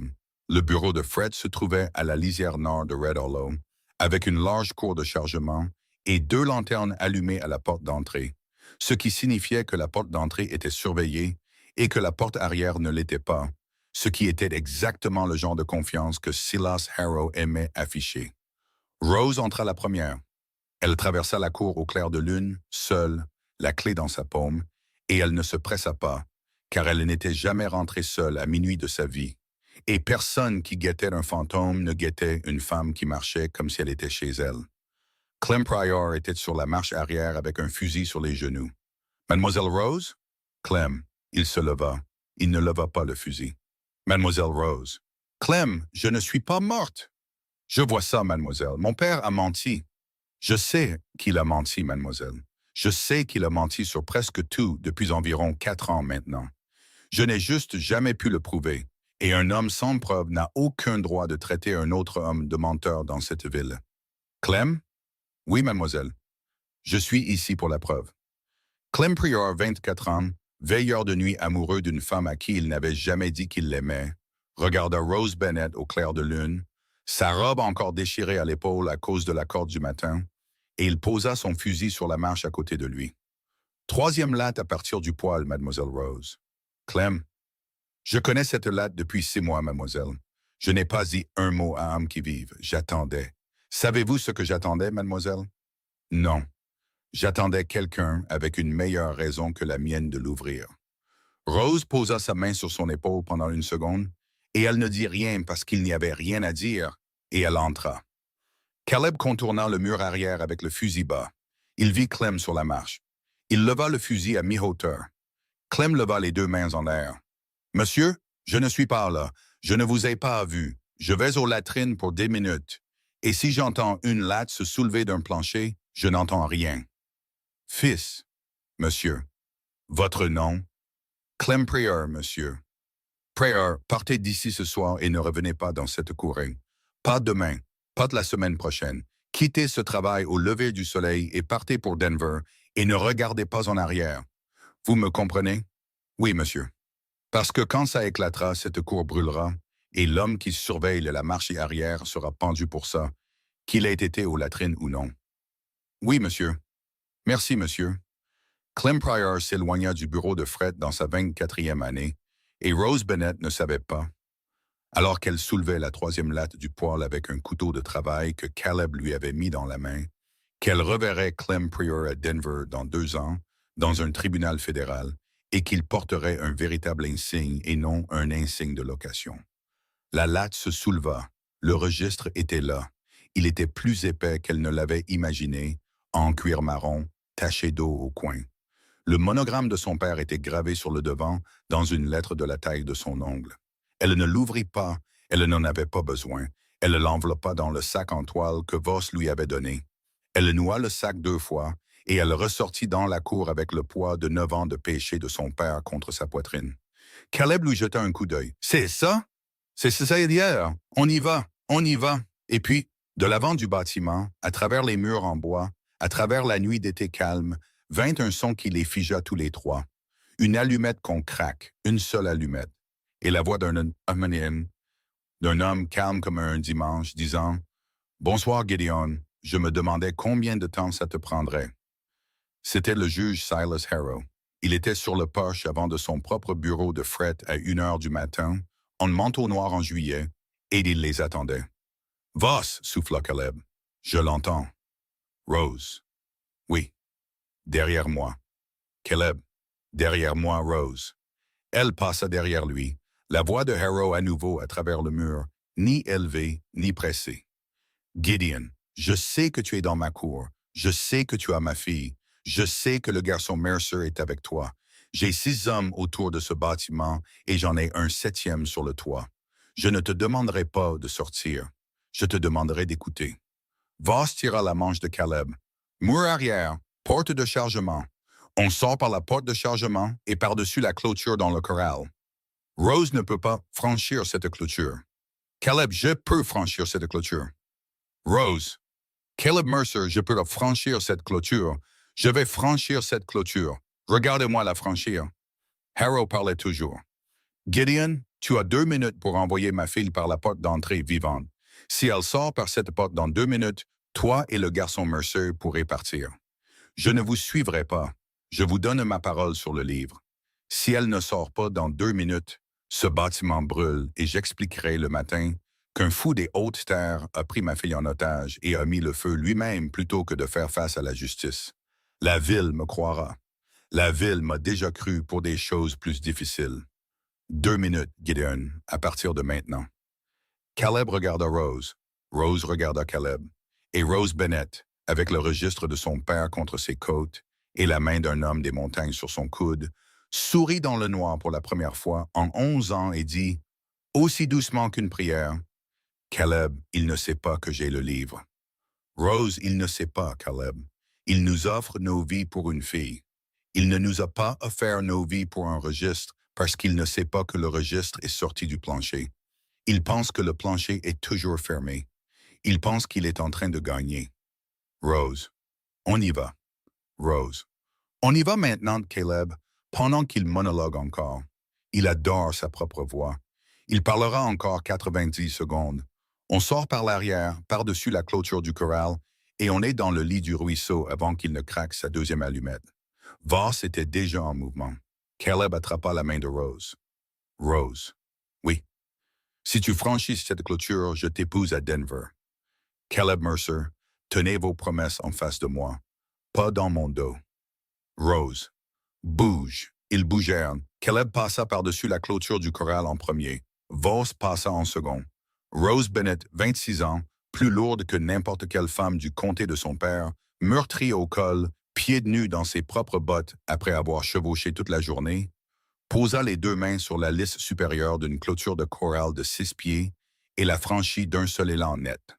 Parce qu'elle avait décidé à la table d'une cabane de berger 18 heures plus tôt qu'elle ne demanderait la permission à aucun homme pour décider quoi que ce soit. Et la première chose pour laquelle elle ne demanda pas la permission fut la forme de ce que son propre corps pouvait faire. Elle atterrit sur ses pieds dans le lit du ruisseau.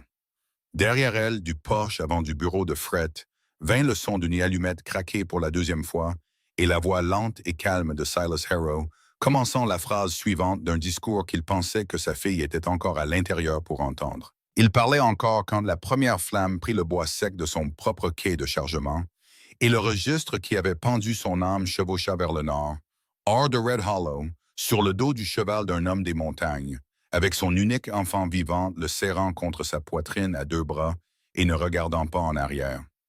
Ils chevauchèrent vers le nord à travers le lit du ruisseau pendant 1 heure sans parler, car parler au galop dans un lit de ruisseau à 2 heures du matin, avec un bureau de Fred en feu derrière soi, est un bon moyen de se faire casser les dents, et Caleb Mercer avait déjà perdu assez de dents dans sa vie. Quand le ruisseau vira vers l'est en direction de la ligne de peupliers, Voss s'arrêta le premier. « Merci. Je le vois. Cavaliers, 2 d'entre eux, sentier sud. Ils ne nous suivent pas. Non. Ils nous coupent la route. Oui. » Les bras de Rose se resserrèrent autour des côtes de Caleb. Caleb. Je l'entends, Rose. Il avait des cavaliers sur la route nord avant même qu'on atteigne la cour. Il en avait, parce qu'il savait qu'on allait vers le nord. Oui, parce que... Elle s'arrêta. Voss ne s'arrêta pas. Voss avait attendu 9 ans pour dire la phrase suivante, et il l'a dit comme un homme crache une dent. Parce que quelqu'un de ce côté du feu chevauche pour Silas Harrow depuis plus longtemps que je ne chevauche contre lui, et je sais de quel homme il s'agit, et je répondrai de ne pas l'avoir vu plus tôt. Voss. Mercer. Dis son nom. Tom Reller. Le souffle de Caleb lui manqua.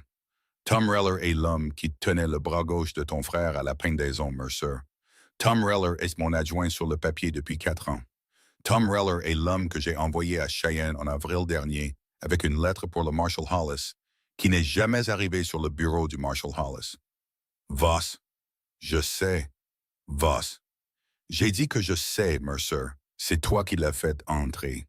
C'est moi qui l'ai fait entrer. Voss. Mercer, si tu comptes me mettre une balle pour ça, mets-la moi après qu'on ait atteint la ligne de Cheyenne, parce que pour l'instant, tu as plus besoin de mon fusil que de ma mort. Et après dimanche, je me tiendrai tranquille pour toi, et tu pourras la mettre où tu veux. Il y eut un silence. Je ne te mettrai pas de balle, Voss. Tu devrais. Je ne le ferai pas. Pourquoi pas? Parce que le seul homme qui m'ait jamais apporté de mauvaises nouvelles, sans mentir à ce sujet, c'est toi, et un homme qui apporte les mauvaises nouvelles directement est l'homme que tu veux à tes côtés quand la prochaine série de mauvaises nouvelles arrive. Voss ne répondit pas. Un muscle travailla dans sa mâchoire une fois, puis se figea. Rose parla de derrière l'épaule de Caleb. « Monsieur Voss. »« Madame, Tom Reller a chevauché pour mon père pendant 6 ans avant de chevaucher pour vous. Je le sais parce que j'ai apporté du café dans le bureau de mon père quand j'avais 20 ans, et Tom Reller était assis dans le fauteuil près de la fenêtre, prenant de l'argent d'une enveloppe. J'ai dit à mon père la semaine suivante que je ne pensais pas que Tom Reller était un homme décent. Mon père m'a giflé et m'a dit qu'une fille ne pense pas à la qualité des employés de son père. C'était la première fois qu'il me giflait pour avoir pensé, Monsieur Voss. Ce ne fut pas la dernière. Voss enleva son chapeau et le pressa plat contre sa poitrine pendant une demi-seconde. Mademoiselle Bennet. Oui, monsieur. Quand ce sera fini, je vous escorterai personnellement dans le bureau du Marshal Hollis à Cheyenne et je me tiendrai derrière votre chaise pendant que vous lirez ce registre à la voix haute et je ne m'assiérai pas une seule fois de toute la matinée. C'est mon excuse. C'est le mieux que j'ai. Monsieur Voss, ça suffira. Merci, madame. De rien, Monsieur Voss. Maintenant, à propos de ces deux cavaliers. Caleb avait déjà compté 2 cavaliers à un quart de mille sur le sentier sud, convergeant vers le nord-est. 3 minutes au pas, 90 secondes au trot, 30 secondes au grand galop, et ils chevauchaient au grand galop, ce qui signifiait 20 secondes maintenant. Voss, rive du ruisseau, côté gauche, les sols. Fait, ils allèrent à gauche, ils se baissèrent, les chevaux heurtèrent la rive molle, et les sols se refermèrent sur eux, et les 2 cavaliers arrivèrent sur le sentier au grand galop, avec des lanternes sur leurs selles. Et les lanternes étaient la chose la plus stupide qu'un homme ait jamais attachée à un cheval à 2 heures du matin, car une lanterne à 2 heures du matin est une cible qu'un aveugle pourrait toucher. Caleb ne tira pas. Il attendit. Il attendit que les cavaliers soient passés, ce qui prit 11 secondes, puis il attendit 10 secondes de plus, car un homme qui est chassé par son propre ancien adjoint ne sort pas de sa cachette avant d'avoir compté jusqu'à 20. Merci. Ouais. On ne va pas au nord. Non. Ils tiennent la route nord. Oui. Et la route est d'ici le matin. Oui. Ce qui nous laisse la route sud. Qui est la route qui retourne vers Red Hollow? Oui. Voss. Ouais. Tu me demandes de retourner vers la ville que je viens de laisser en feu. Oui, Mercer. C'est ce que je te demande. Avec la fille du juge. Avec la fille du juge. Voss. Mercer, écoute-moi. Harrow s'attend à ce qu'on fuit. Chaque homme qu'il a à cheval ce soir chevauche vers le nord, parce que le nord est ce que fait un homme effrayé. Si nous allons au sud, passons la ville, traversons la rivière au gué en dessous du moulin, prenons l'ancienne piste de diligence à travers les taillis de cèdre. Nous sommes à Cheyenne d'ici dimanche midi, et il n'y a pas un adjoint dans ce comté qui aura pensé à regarder là, parce que cette piste n'a pas été utilisée depuis que le chemin de fer a mis la diligence hors service en 74. Rose. Caleb. Tu l'entends? Je l'entends. Qu'en penses-tu? Je pense, dit lentement Rose, que Monsieur Voss a raison, et je pense que je ne vais pas dormir cette nuit. Et je pense que mon père est debout sur le porche d'un bâtiment en feu en ce moment même, se demandant dans quelle direction sa fille morte vient de chevaucher, et je pense que le dernier endroit où il pensera à regarder est à 50 mètres derrière son propre tribunal. Caleb expira. On chevauche vers le sud. On chevauche vers le sud. Ils chevauchèrent vers le sud. Le mile le plus difficile fut celui qui les ramena à portée de voix de Red Hollow, car la ville était maintenant réveillée, comme un nid de frelons est réveillé, et ils pouvaient entendre des hommes crier et des chevaux être sellés, et une cloche sonner quelque part pour un incendie qui avait déjà emporté le toit du bureau de Fred et s'attaquait à l'écurie voisine. Et 2 fois, Rose Bennet entendit la propre voix de son père portée à travers l'air calme de l'été, donnant des ordres à des hommes qu'elle connaissait depuis son enfance. Et chaque fois qu'elle entendit sa voix, elle pressa son front plus fort contre l'omoplate de Caleb Mercer et ne leva pas les yeux. Rose. Oui. Tu vas bien? Caleb Mercer. Je passe devant le bureau de fret en feu de mon père avec son registre contre mes côtes et une brûlure de corde sur mon cou et le cheval d'un étranger sous moi. Je ne vais pas bien. Je vais mieux que bien. Je fais quelque chose pour lequel je n'ai pas encore de mots. D'accord, Rose. Caleb. Ouais. Merci de ne pas m'avoir demandé si j'avais peur. Rose, tu as eu peur chaque jour de ta vie. Je ne vais pas te poser de questions sur la seule chose dans laquelle tu as déjà fait ton doctorat. Elle rit. Un rire court, impuissant, surpris contre son dos, et Caleb le sentit à travers sa chemise. Et ce rire valait plus pour lui à ce moment-là que le registre. Ils traversèrent le gué en dessous du moulin à 3 heures du matin. La rivière était basse à cause de la chaleur de juillet, jusqu'aux genoux des chevaux, et un garçon qui pêchait le poisson-chat au gué à 3 heures du matin, parce qu'il ne pouvait pas dormir, regarda 3 cavaliers traverser son eau, Et ne dites un mot à personne jusqu'à ce qu'il soit un homme adulte avec ses propres enfants. Et à ce moment-là, l'histoire avait été racontée 108 000 fois. Sur la rive opposée, Voss s'arrêta. Merci. Ouais, je dois me séparer. Voss. Écoute, tu as le registre, tu as le témoin, tu as la femme, tu as un cheval qui atteindra Cheyenne d'ici dimanche si tu le pousses. Tu n'as pas besoin de moi entrer ici et de la ligne de Cheyenne, et je vaux plus pour toi vivant à Red Hollow demain matin, visible sur la place posant des questions à voix haute, que dans une selle derrière toi. Voss. Mercer, si je disparais avec toi, Harrow sait que nous nous sommes coordonnés. Si je retourne en ville avant l'aube et que je me tiens sur la place au petit déjeuner en demandant d'où venait le feu et qui l'a allumé, Harrow passe les 3 prochains jours à essayer de savoir si je suis son problème ou son alibi. Et chaque minute qu'il passe à se demander est une minute que toi et la fille chevauchez librement. Caleb le regarda pendant un long moment. Vous?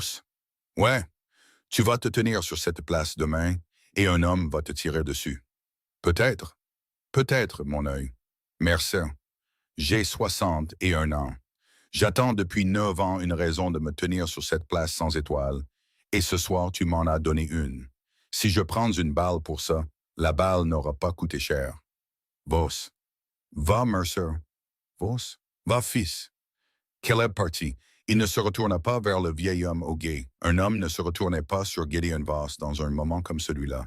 Parce que Gideon Voss ne voulait pas qu'un homme voie son visage dans un moment comme celui-là, et Caleb Mercer le connaissait depuis assez longtemps pour lui accorder cette intimité. Il lança le cheval dans un long trot régulier sur la piste des taillis de cèdre, et Rose Bennett, qui avait retenu son souffle pendant la majeure partie de la traversée du gué, le laissa échapper lentement contre son épaule et dit seulement « Caleb, ouais, il va se faire tuer. Peut-être. Peut-être, mon œil, Caleb. Rose, Voss est un homme adulte qui planifie sa propre mort depuis plus longtemps que tu n'es en vie. Tu laisses un homme de son âge mourir comme il veut mourir. C'est le seul cadeau que tu puisses lui faire. » Rose ne répondit pas parce qu'elle ne le pouvait pas, et ils continuèrent à chevaucher à travers les taillis de cèdre dans le noir. Ils chevauchèrent pendant 4 heures. Ils ne parlèrent pas pendant la majeure partie du temps.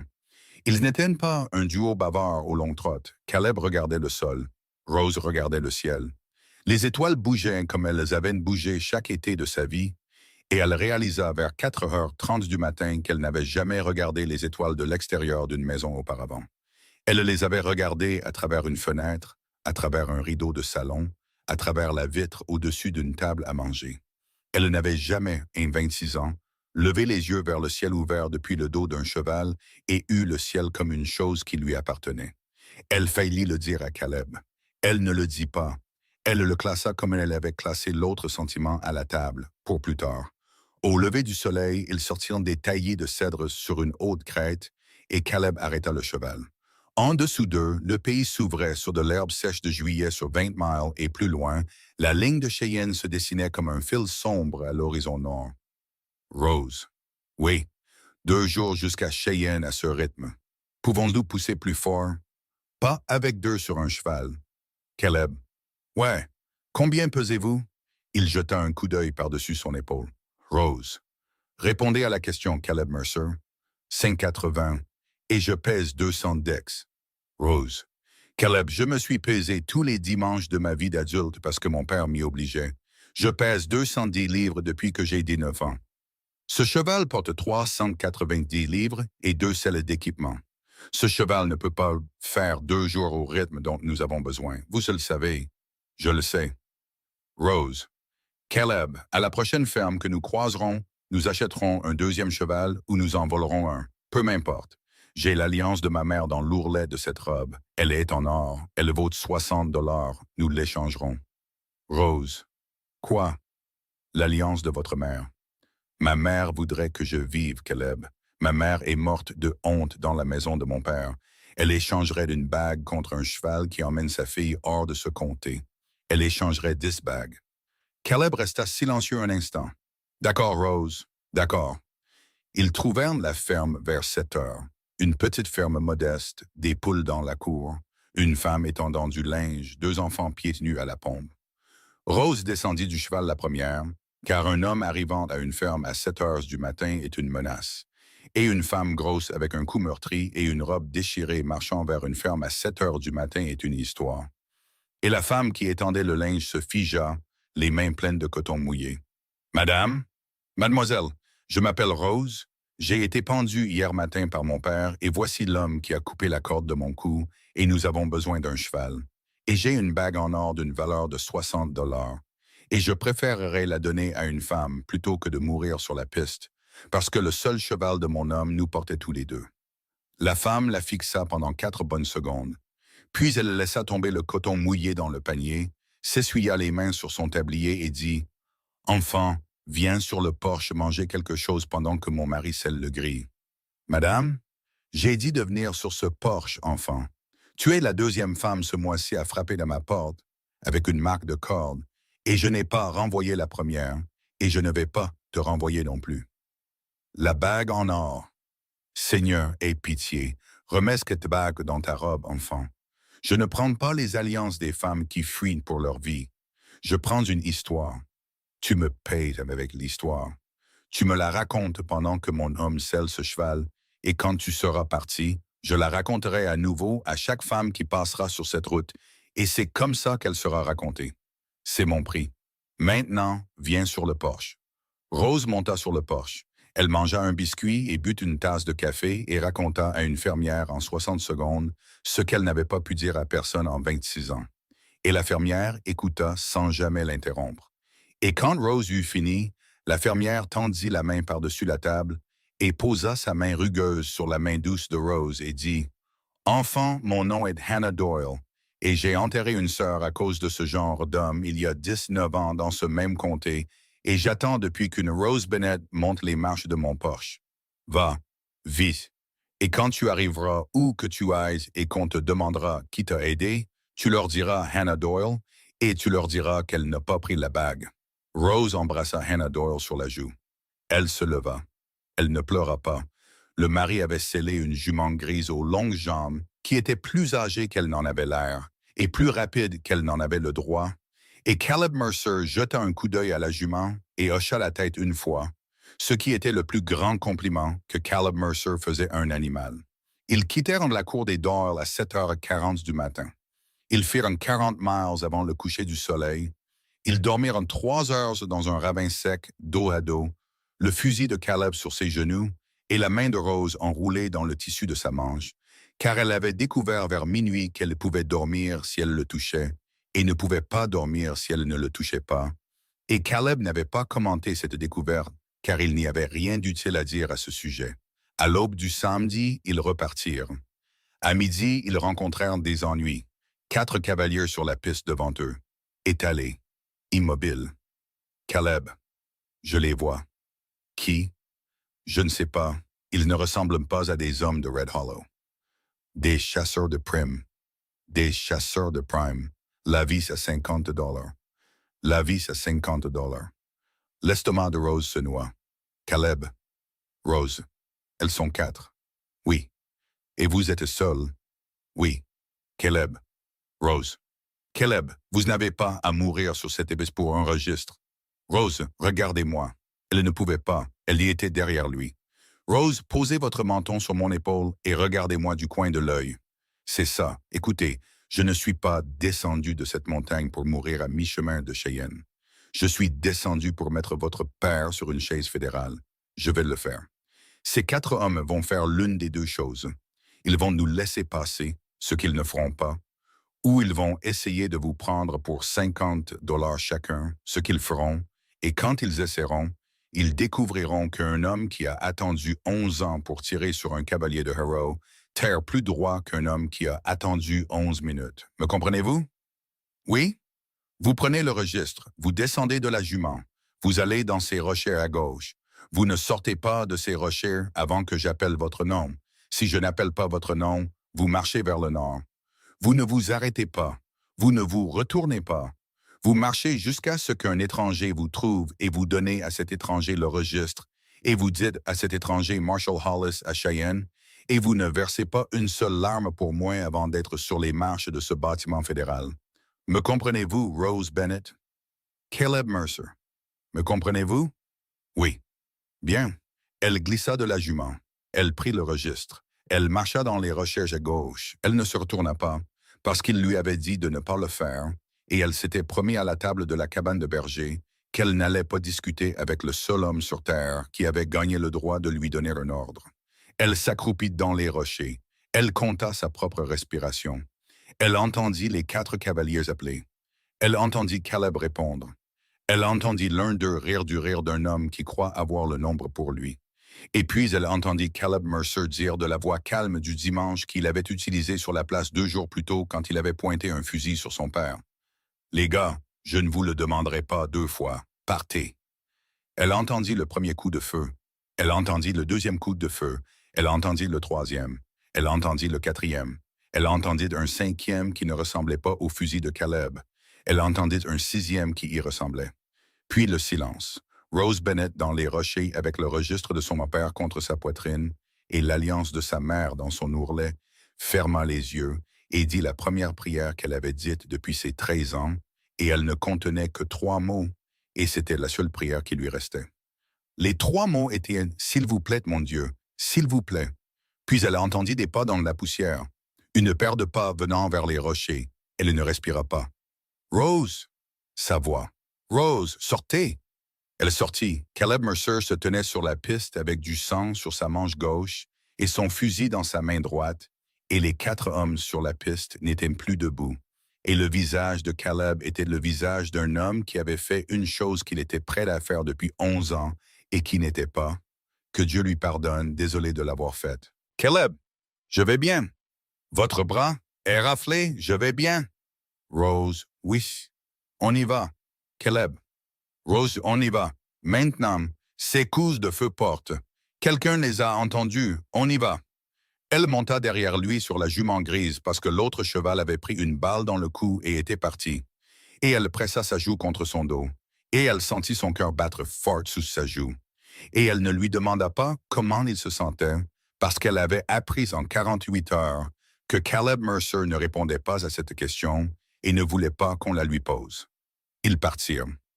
Au crépuscule du samedi, ils traversèrent la ligne de Cheyenne.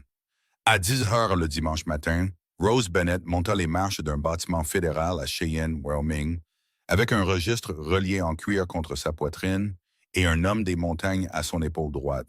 Et elle demanda au greffier à l'accueil si un Marshall Hollis était dans le bâtiment. Et le greffier leva les yeux vers une femme corpulente avec une brûlure de corde au col et une déchirure dans sa robe, et un homme derrière elle avec du sang séché sur sa manche. Et le greffier, à son crédit, ne posa pas une seule question stupide. Il dit, « Madame, 3e porte à gauche, frappez 2 fois. » Rose frappa 2 fois. La porte s'ouvrit. Un homme en manteau fédéral la regarda le registre, regarda Caleb, regarda à nouveau le registre et dit, aussi doucement qu'un homme qui avait aussi attendu 9 ans un matin qu'il ne savait pas venir. « Mademoiselle, vous feriez mieux d'entrer et de vous asseoir. » Et Rose Bennett, qui avait passé 26 ans à s'entendre dire qu'elle était trop femme pour n'importe quelle pièce où elle entrait, s'assit dans le bureau d'un marshal fédéral à Cheyenne, Wyoming, posa le registre de son père sur le bureau entre eux, croisa les mains dessus et commença à parler. Elle parla pendant 4 heures. Le Marshal Hollis ne l'interrompit pas une seule fois. C'était un homme grand avec des tempes grisonnantes et les mains d'un homme qui avait signé un grand nombre de mandats dans sa vie, et il était assis en face de Rose Bennett avec un crayon dans sa main droite et une tasse de café qui refroidissait à son coude. Et toutes les 20 minutes, il tournait une page de son propre carnet et disait très doucement, « Continuez, mademoiselle. » Et Rose Bennett continuait. Caleb était assis à côté d'elle. Il ne parlait pas.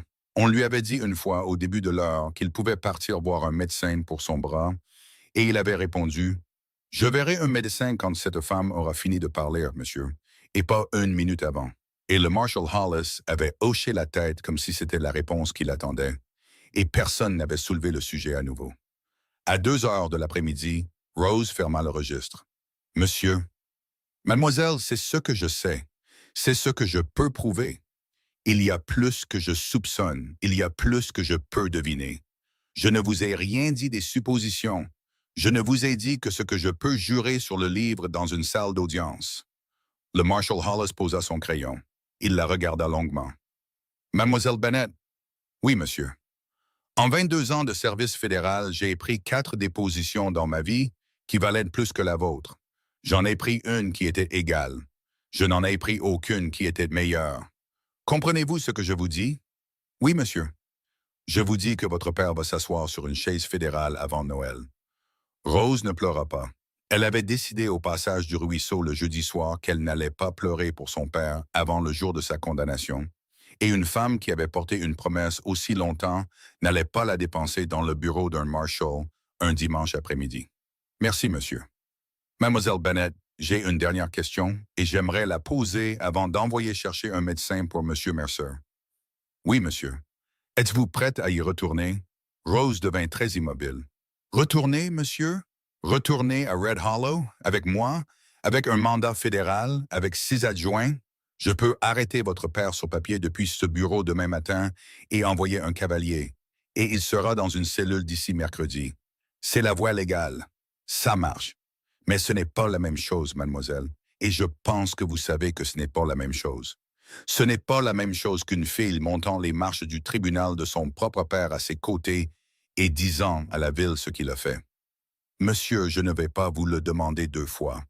Vous en avez assez fait. Je ne penserai pas moins de n'importe quelle femme sur la terre de Dieu qui dit non à cette question. Rose regarda Caleb. Caleb regarda Rose. Caleb. Rose. Qu'en penses-tu?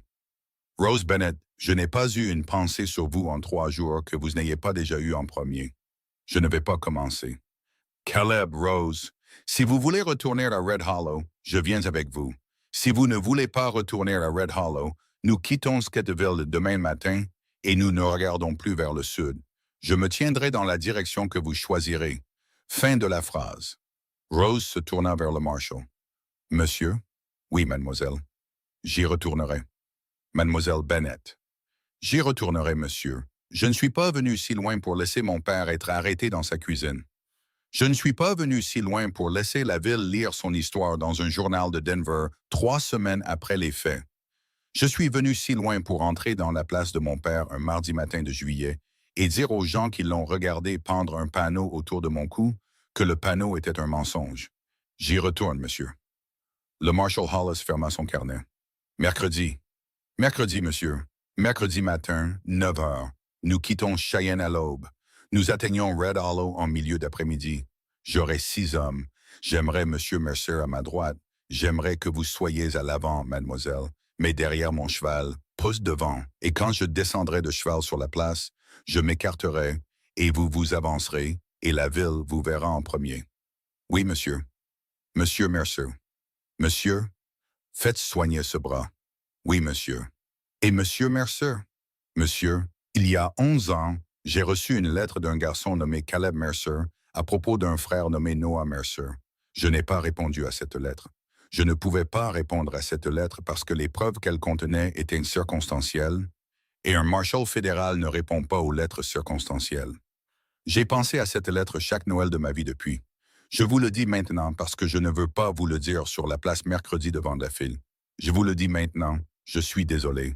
Caleb ne parla pas pendant un instant. Monsieur? Oui.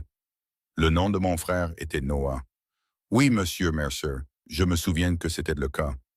Dites-le une fois sur la place mercredi, monsieur. C'est tout. Dites-le une fois où la ville peut l'entendre. Je le dirai 3 fois, monsieur Mercer. Merci, monsieur. Et Caleb Mercer, qui n'avait pas pleuré à l'enterrement de son frère parce que sa mère avait eu besoin de lui, se tourna vers le mur du bureau d'un marshal fédéral à Cheyenne, Wyoming, pendant environ 4 secondes, et quand il se retourna, ses yeux étaient secs et sa mâchoire était serrée, et sa voix était la voix d'un homme qui avait déposé quelque chose qu'il avait porté pendant 11 étés. Mercredi, monsieur. Mercredi, monsieur Mercer. Ils entrèrent dans Red Hollow à 2 heures le mercredi après-midi. Le Marshal Hollis était en tête, 6 adjoints fédéraux derrière lui, Caleb Mercer à sa droite, Rose Bennett à sa gauche, montée sur le gris des Doyle, assise sur la selle comme une femme s'assoit sur une selle quand elle ne s'excuse pas du poids qu'elle met sur le cheval.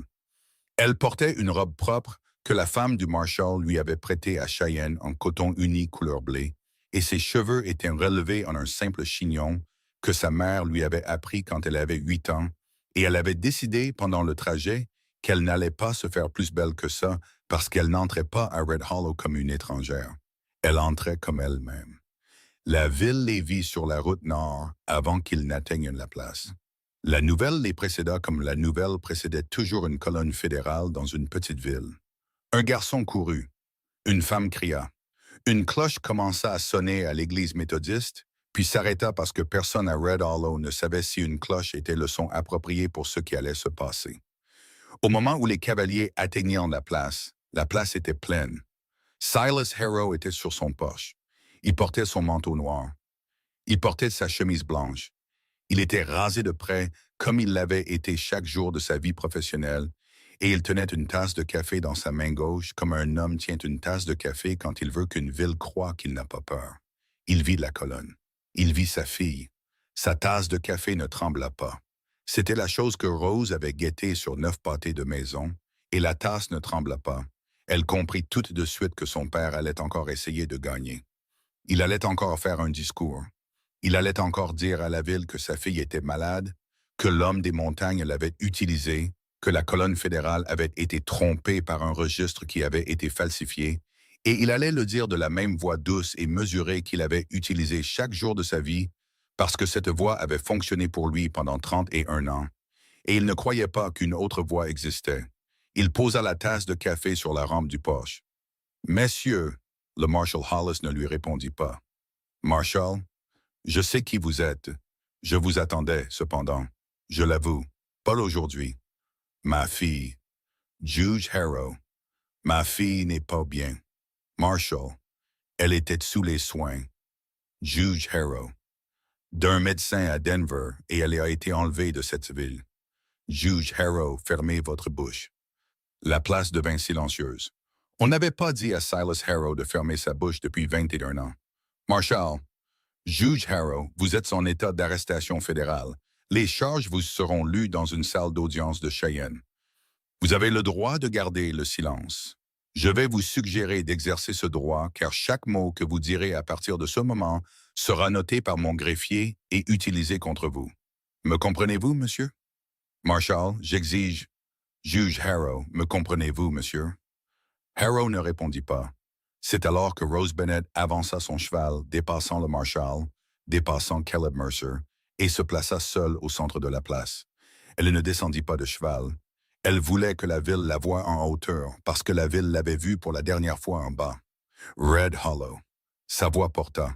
Elle porta plus loin qu'elle ne l'avait prévu, parce que Rose Bennett n'avait jamais parlé sur une place publique de sa vie, et elle découvrit à ce moment ce que son père savait depuis qu'elle était enfant, à savoir qu'elle avait une voix qui portait à Red Hollow. Il y a 2 mardis, à midi, sur ce sol, mon père a pendu un panneau autour de mon cou qui disait « Trop grosse pour se marier ». Et vous l'avez regardé faire, chacun d'entre vous. Je vois vos visages. Je regardais vos visages dessous ce panneau. J'ai vu le boulanger, j'ai vu le prêtre, j'ai vu les femmes aux fenêtres. J'ai vu les hommes sous les auvents. Je vous ai vu. Pas un seul d'entre vous ne s'est avancé, pas un seul. Elle fit une pause. Personne ne bougea. Je ne suis pas ici pour vous faire honte de ça. Non. La honte est l'outil de mon père. La honte est ce qui m'a mis à genoux dans cette poussière. Je n'utiliserai pas l'outil de mon père pour vous parler cet après-midi. J'utiliserai un outil différent. Elle inspira. Je suis ici pour vous dire la vérité. Mon père n'est pas un juge. Mon père est un voleur avec un marteau. Mon père a volé des droits de pâturage à la famille Reed, à la famille McCutcheon, à la famille Oliveros, à la famille Holloway et à 11 autres familles dont les noms sont dans un registre posé sur le bureau d'un marshal fédéral cet après-midi. Mon père a acheté 3 adjoints, 2 prêtres, un banquier et le rédacteur en chef du journal du comté. Mon père a signé 3 papiers de tutelle sur 3 femmes en plus de moi, et ces 3 femmes sont vivantes dans cette ville en ce moment, et elles savent qui elles sont, et je vais m'asseoir avec chacune d'elles personnellement à la fin de la semaine. Une femme à une fenêtre du 2e étage se mit à pleurer. Rose ne leva pas les yeux vers elle. Mon père vous a dit que j'étais folle. Mon père vous a dit que j'étais faible. Mon père vous a dit que j'étais trop grosse pour qu'un homme me veuille et trop sotte pour qu'un homme me fasse confiance. Mon père vous a dit ces choses parce que mon père avait besoin que vous me regardiez et que vous voyez un problème au lieu d'un témoin. J'étais un témoin. J'ai été un témoin depuis l'âge de 10 ans. Je me tenais dans le couloir devant son bureau. J'apportais du café. J'entendais les noms. J'entendais les montants. J'entendais les signatures être planifiées avant que les signatures ne soient falsifiées. J'ai tout entendu et je n'ai rien écrit parce que j'étais une enfant et que j'avais peur. Et la seule chose que j'ai faite avec ce que j'ai entendu, Pomme, c'est de m'en souvenir. Elle tourna la tête vers son père. Père. Silas Harrow ne répondit pas. Père, regarde-moi. Il la regarda. Son visage avait pris la couleur du papier. Père, je me suis souvenu de chaque mot. La tasse de café sur la rampe du porche tomba de la rampe. Personne ne l'avait touchée. Elle tomba parce que l'homme qui l'avait posée avait oublié dans les 30 dernières secondes qu'il l'avait posée, et son coude la heurta quand il se rattrapa au poteau du porche pour se stabiliser. La tasse se brisa. Le son fut le son le plus fort de la place. Père, Rose, sa voix, pour la première fois en 3 jours. Père, je ne vais pas te demander de t'excuser. Je ne vais pas te demander d'expliquer. Je ne vais rien te demander parce que j'ai passé 26 ans à te poser des questions. Et je n'ai pas eu une seule réponse honnête. Je ne te demande rien aujourd'hui. Je te dis. Je te dis que je suis vivante. Je te dis que je suis debout sur cette place. Je te dis que mon corps est le corps que tu as dit qu'aucun homme ne voudrait. Et je te dis qu'un homme l'a voulu. Et je te dis que l'homme qui l'a voulu est debout derrière moi sur un cheval en ce moment même. Et je te dis qu'il est un meilleur homme que tu ne l'as jamais été dans n'importe quelle pièce où tu es entré. Et je te dis, Père, que le prochain visage que tu verras après le mien sera le visage d'un juge fédéral à Cheyenne. Et il ne sera pas plus doux avec toi que je ne le suis en ce moment. Silas Harrow ouvrit la bouche. Il ne parla pas. Il la ferma. Il la ferma comme un homme ferme une porte sur une maison où il ne reviendra pas. Le Marshal Hollis hocha la tête une fois à ses adjoints, et les adjoints s'avancèrent, et les adjoints mirent le juge au fer sur son propre porche devant une ville qu'il avait appelée Monsieur pendant 31 ans, et la ville ne fit pas un bruit. Puis, du fond de la foule, une vieille voix, une voix fatiguée. Merci. Caleb se tourna en selle. Gideon Voss se tenait au fond de la place. Il avait un bandage autour de sa cuisse gauche et une canne dans sa main droite, et un regard sur son visage que Rose Bennett se souviendrait pour le reste de sa vie. Il était vivant. Il avait pris une balle le mardi matin sur cette place de Tom Reller, à bout portant, et il n'en était pas mort parce qu'une fermière nommée Hannah Doyle se trouvait en ville pour du fourrage et l'avait traîné hors des planches du magasin général par son col et lui avait recousu la jambe à l'arrière d'un chariot avec sa propre aiguille à coudre, et l'histoire de cette couture serait racontée à Red Hollow pendant 40 ans. Voss, dit Caleb. Mercer. Tu es vivant? Il semble que oui, Mercer. Reller. Reller est déjà dans la prison de Cheyenne, fils. Je l'y ai mis moi-même mardi après-midi pendant que je saignais. Hannah Doyle conduisait le chariot. J'ai écrit le mandat au dos d'une facture de fourrage. Le Marshal Hollis l'a contre-signé par télégraphe à 3 heures. Reller sera pendu d'ici août. Caleb ferma les yeux le temps d'une respiration. Voss. Fils, je te dois des excuses pour jeudi soir au guet. Non, tu ne me dois rien, Mercer. Tu me dois un verre. Tu pourras me le payer à l'automne quand j'aurai de nouveau des jambes sous moi, et nous boirons ce verre à Cheyenne et nous le boirons à ton frère Noah, dont le Marshal a dit le nom 3 fois sur cette place environ 1 minute avant que tu n'arrives, et que chaque personne dans cette ville a entendu, et que personne dans cette ville n'oubliera jamais. Caleb ne répondit pas car il ne le pouvait pas. Il descendit de son cheval, il traversa la place jusqu'à Gideon Voss, et il passa ses bras autour du vieil homme comme un fils passe ses bras autour d'un père, et il le serra pendant environ 4 secondes, puis il le lâcha parce que Gideon Voss ne voulait pas être tenu plus longtemps que ça, et Caleb Mercer le connaissait depuis assez longtemps pour le savoir. Puis Caleb retourna vers le gris des Doyle, et il leva les yeux vers Rose Bennett, et il tendit son avant-bras. Rose. Caleb. Descends. Elle descendit. Elle glissa de la jument grise dans son avant-bras et sur ses propres 2 pieds au centre de la place où elle s'était agenouillée 2 semaines plus tôt. Et la ville regardait, et Rose Bennett se fichait que la ville regarde, parce que pour la première fois de sa vie, elle se tenait dans un endroit où elle n'était pas la plus petite personne de l'histoire. Caleb. Rose? Que se passe-t-il maintenant? Rose, je suppose que c'est votre question, pas la mienne. Caleb Mercer. Ouais. À la table de votre cabane, vous m'avez dit que j'étais la chose la plus calme de la montagne. Et vous m'avez dit que j'étais la chose la plus courageuse que vous ayez vue de tout l'été. Et vous m'avez dit que j'étais la plus belle chose qui soit montée sur votre montagne en 11 ans. Je veux savoir si vous pensiez ces 3 phrases ou seulement 2. Rose. Je demande, Caleb. Rose Bennett, je pensais chaque mot de ces 3 phrases le premier jour où je les ai dites, et j'ai pensé chaque mot d'elle plus fort chaque jour depuis, et je les penserai chaque jour pour le reste de l'été de travail, et chaque jour de l'hiver de travail après ça, et chaque jour de chaque saison de travail de chaque année qu'il me reste, et je les penserai debout dans une église à Cheyenne devant un prêtre, si vous vous tenez avec moi, et je les penserai assis sur le porche d'une cabane de montagne, si vous vous asseyez avec moi, et je les penserai en marchant dans une rue principale à Denver ou Red Hollow ou n'importe quelle ville sur la terre de Dieu où vous voudrez jamais marcher parce que je ne dis pas des choses que je ne pense pas et je n'ai pas commencé cette habitude il y a 3 semaines. Rose ne pleura pas. Elle s'était promis de ne pas pleurer avant que son père ne soit condamné et son père n'avait pas encore été condamné. Mais elle prit la main de Caleb Mercer. Elle l'a pris dans les siennes et elle dit de la voix stable et claire d'une femme qui venait de décider sur une place publique devant son père arrêté et 6 adjoints fédéraux, et toute la ville qui l'avait regardé être humiliée, et une fermière et un vieux marshal avec une canne et un garçon nommé Thomas Gale, qui était arrivé sur le dos de la mule de son père ce matin-là pour voir si le fantôme était réel. Caleb Mercer, je me tiendrai avec vous à Cheyenne. Je m'assiérai sur votre porche. Je marcherai dans n'importe quelle rue principale de ce pays à vos côtés. Je porterai votre nom si vous me le donnez, et je garderai le mien à côté parce que mon nom n'est plus un nom de honte. Et je ne cacherai aucune partie de moi dans aucune rue où je marcherai. Ni mon corps, ni ma voix, ni mon esprit, ni le sang de mon père, pas un pouce de moi, plus jamais, tant que je vivrai. La ville était silencieuse.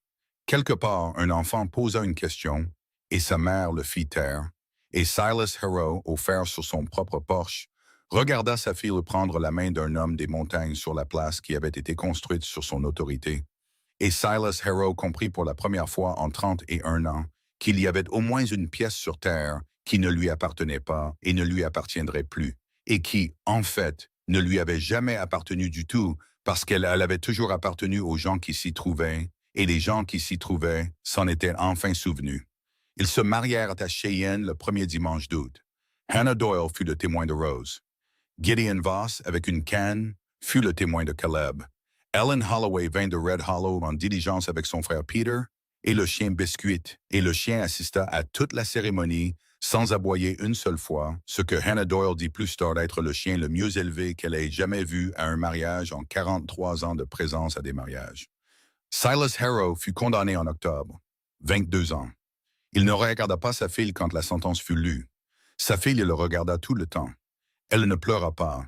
Elle s'était promis de ne pas pleurer avant qu'il ne soit condamné. Et quand il fut condamné, elle découvrit qu'elle n'avait pas du tout besoin de pleurer parce que la chose dans sa poitrine, qui avait attendu 26 ans pour pleurer, était partie ailleurs le jour où elle était entrée vivante sur la place. Tom Reller fut pendu en août, comme Voss l'avait prédit pour le meurtre d'un adjoint en 74 dont le nom était dans le registre à la page 11. 3 papiers de tutelle furent annulés par ordre fédéral avant Thanksgiving. 3 femmes sortirent de 3 maisons à Red Hollow et n'y retournèrent pas. L'une d'elles s'appelait Mary, l'une s'appelait Alice.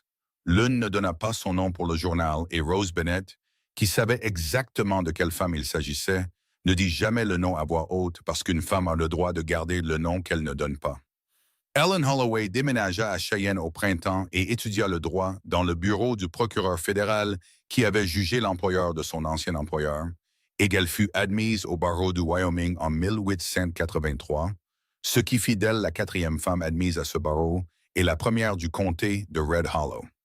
Et le journal qui couvrit son admission n'était plus la propriété de l'homme qui avait été sur la liste de paie de Silas Harrow parce que cet homme avait été chassé du comté sur un rail en novembre par une foule de femmes menées par Hannah Doyle. Caleb Mercer ne quitta pas sa montagne, mais sa montagne avait maintenant une femme. Et au 2e été, elle avait un enfant, et au 5e été, elle en avait 2. Et la cabane de berger était devenue une vraie maison avec un vrai porche. Et le porche avait une vue sur une vallée que Rose Bennett regardait parfois le soir avec une tasse de café à la main. Et chaque fois qu'elle la regardait, elle se souvenait qu'elle en était sortie une fois par ses propres moyens, avec un registre contre ses côtes. Et elle y était retournée une fois par ses propres moyens, avec 6 adjoints derrière elle. Et elle en était sortie pour la dernière fois au bras d'un homme des montagnes qui avait coupé une corde de son cou un après-midi de juillet, où elle avait cessé de croire qu'un homme sur Terre se donnerait jamais la peine. Elle vécut jusqu'à 73 ans. Elle fut enterrée sur la montagne à côté de son mari, sous un pin qu'il avait planté l'été de leur mariage. Et la pierre au-dessus de sa tombe ne portait que son nom et ses dates et 6 mots qu'elle avait choisis elle-même à 68 ans quand elle avait commencé à penser à la pierre. Elle n'était pas trop femme. Et dans la ville de Red Hollow, Wyoming, pendant 100 ans après, quand une fille se faisait dire par un homme dur dans une pièce dure que son corps était trop, ou sa voix était trop, ou son esprit était trop, ou son cœur était trop, une femme plus âgée dans cette pièce se penchait près d'elle et disait « Aussi doucement qu'une allumette qu'on craque, enfant, laisse-moi te parler de Rose Bennett. » Et la fille écoutait, et la fille se souvenait, et la fille sortait de cette pièce debout parce que Rose Bennett était sortie de cette place debout la première. Et une fois qu'une femme est sortie d'une place debout, chaque femme après, elle peut sortir debout aussi, pour toujours et à jamais. Et c'est toute l'histoire. Et c'est la vérité de l'histoire. Et c'est la fin.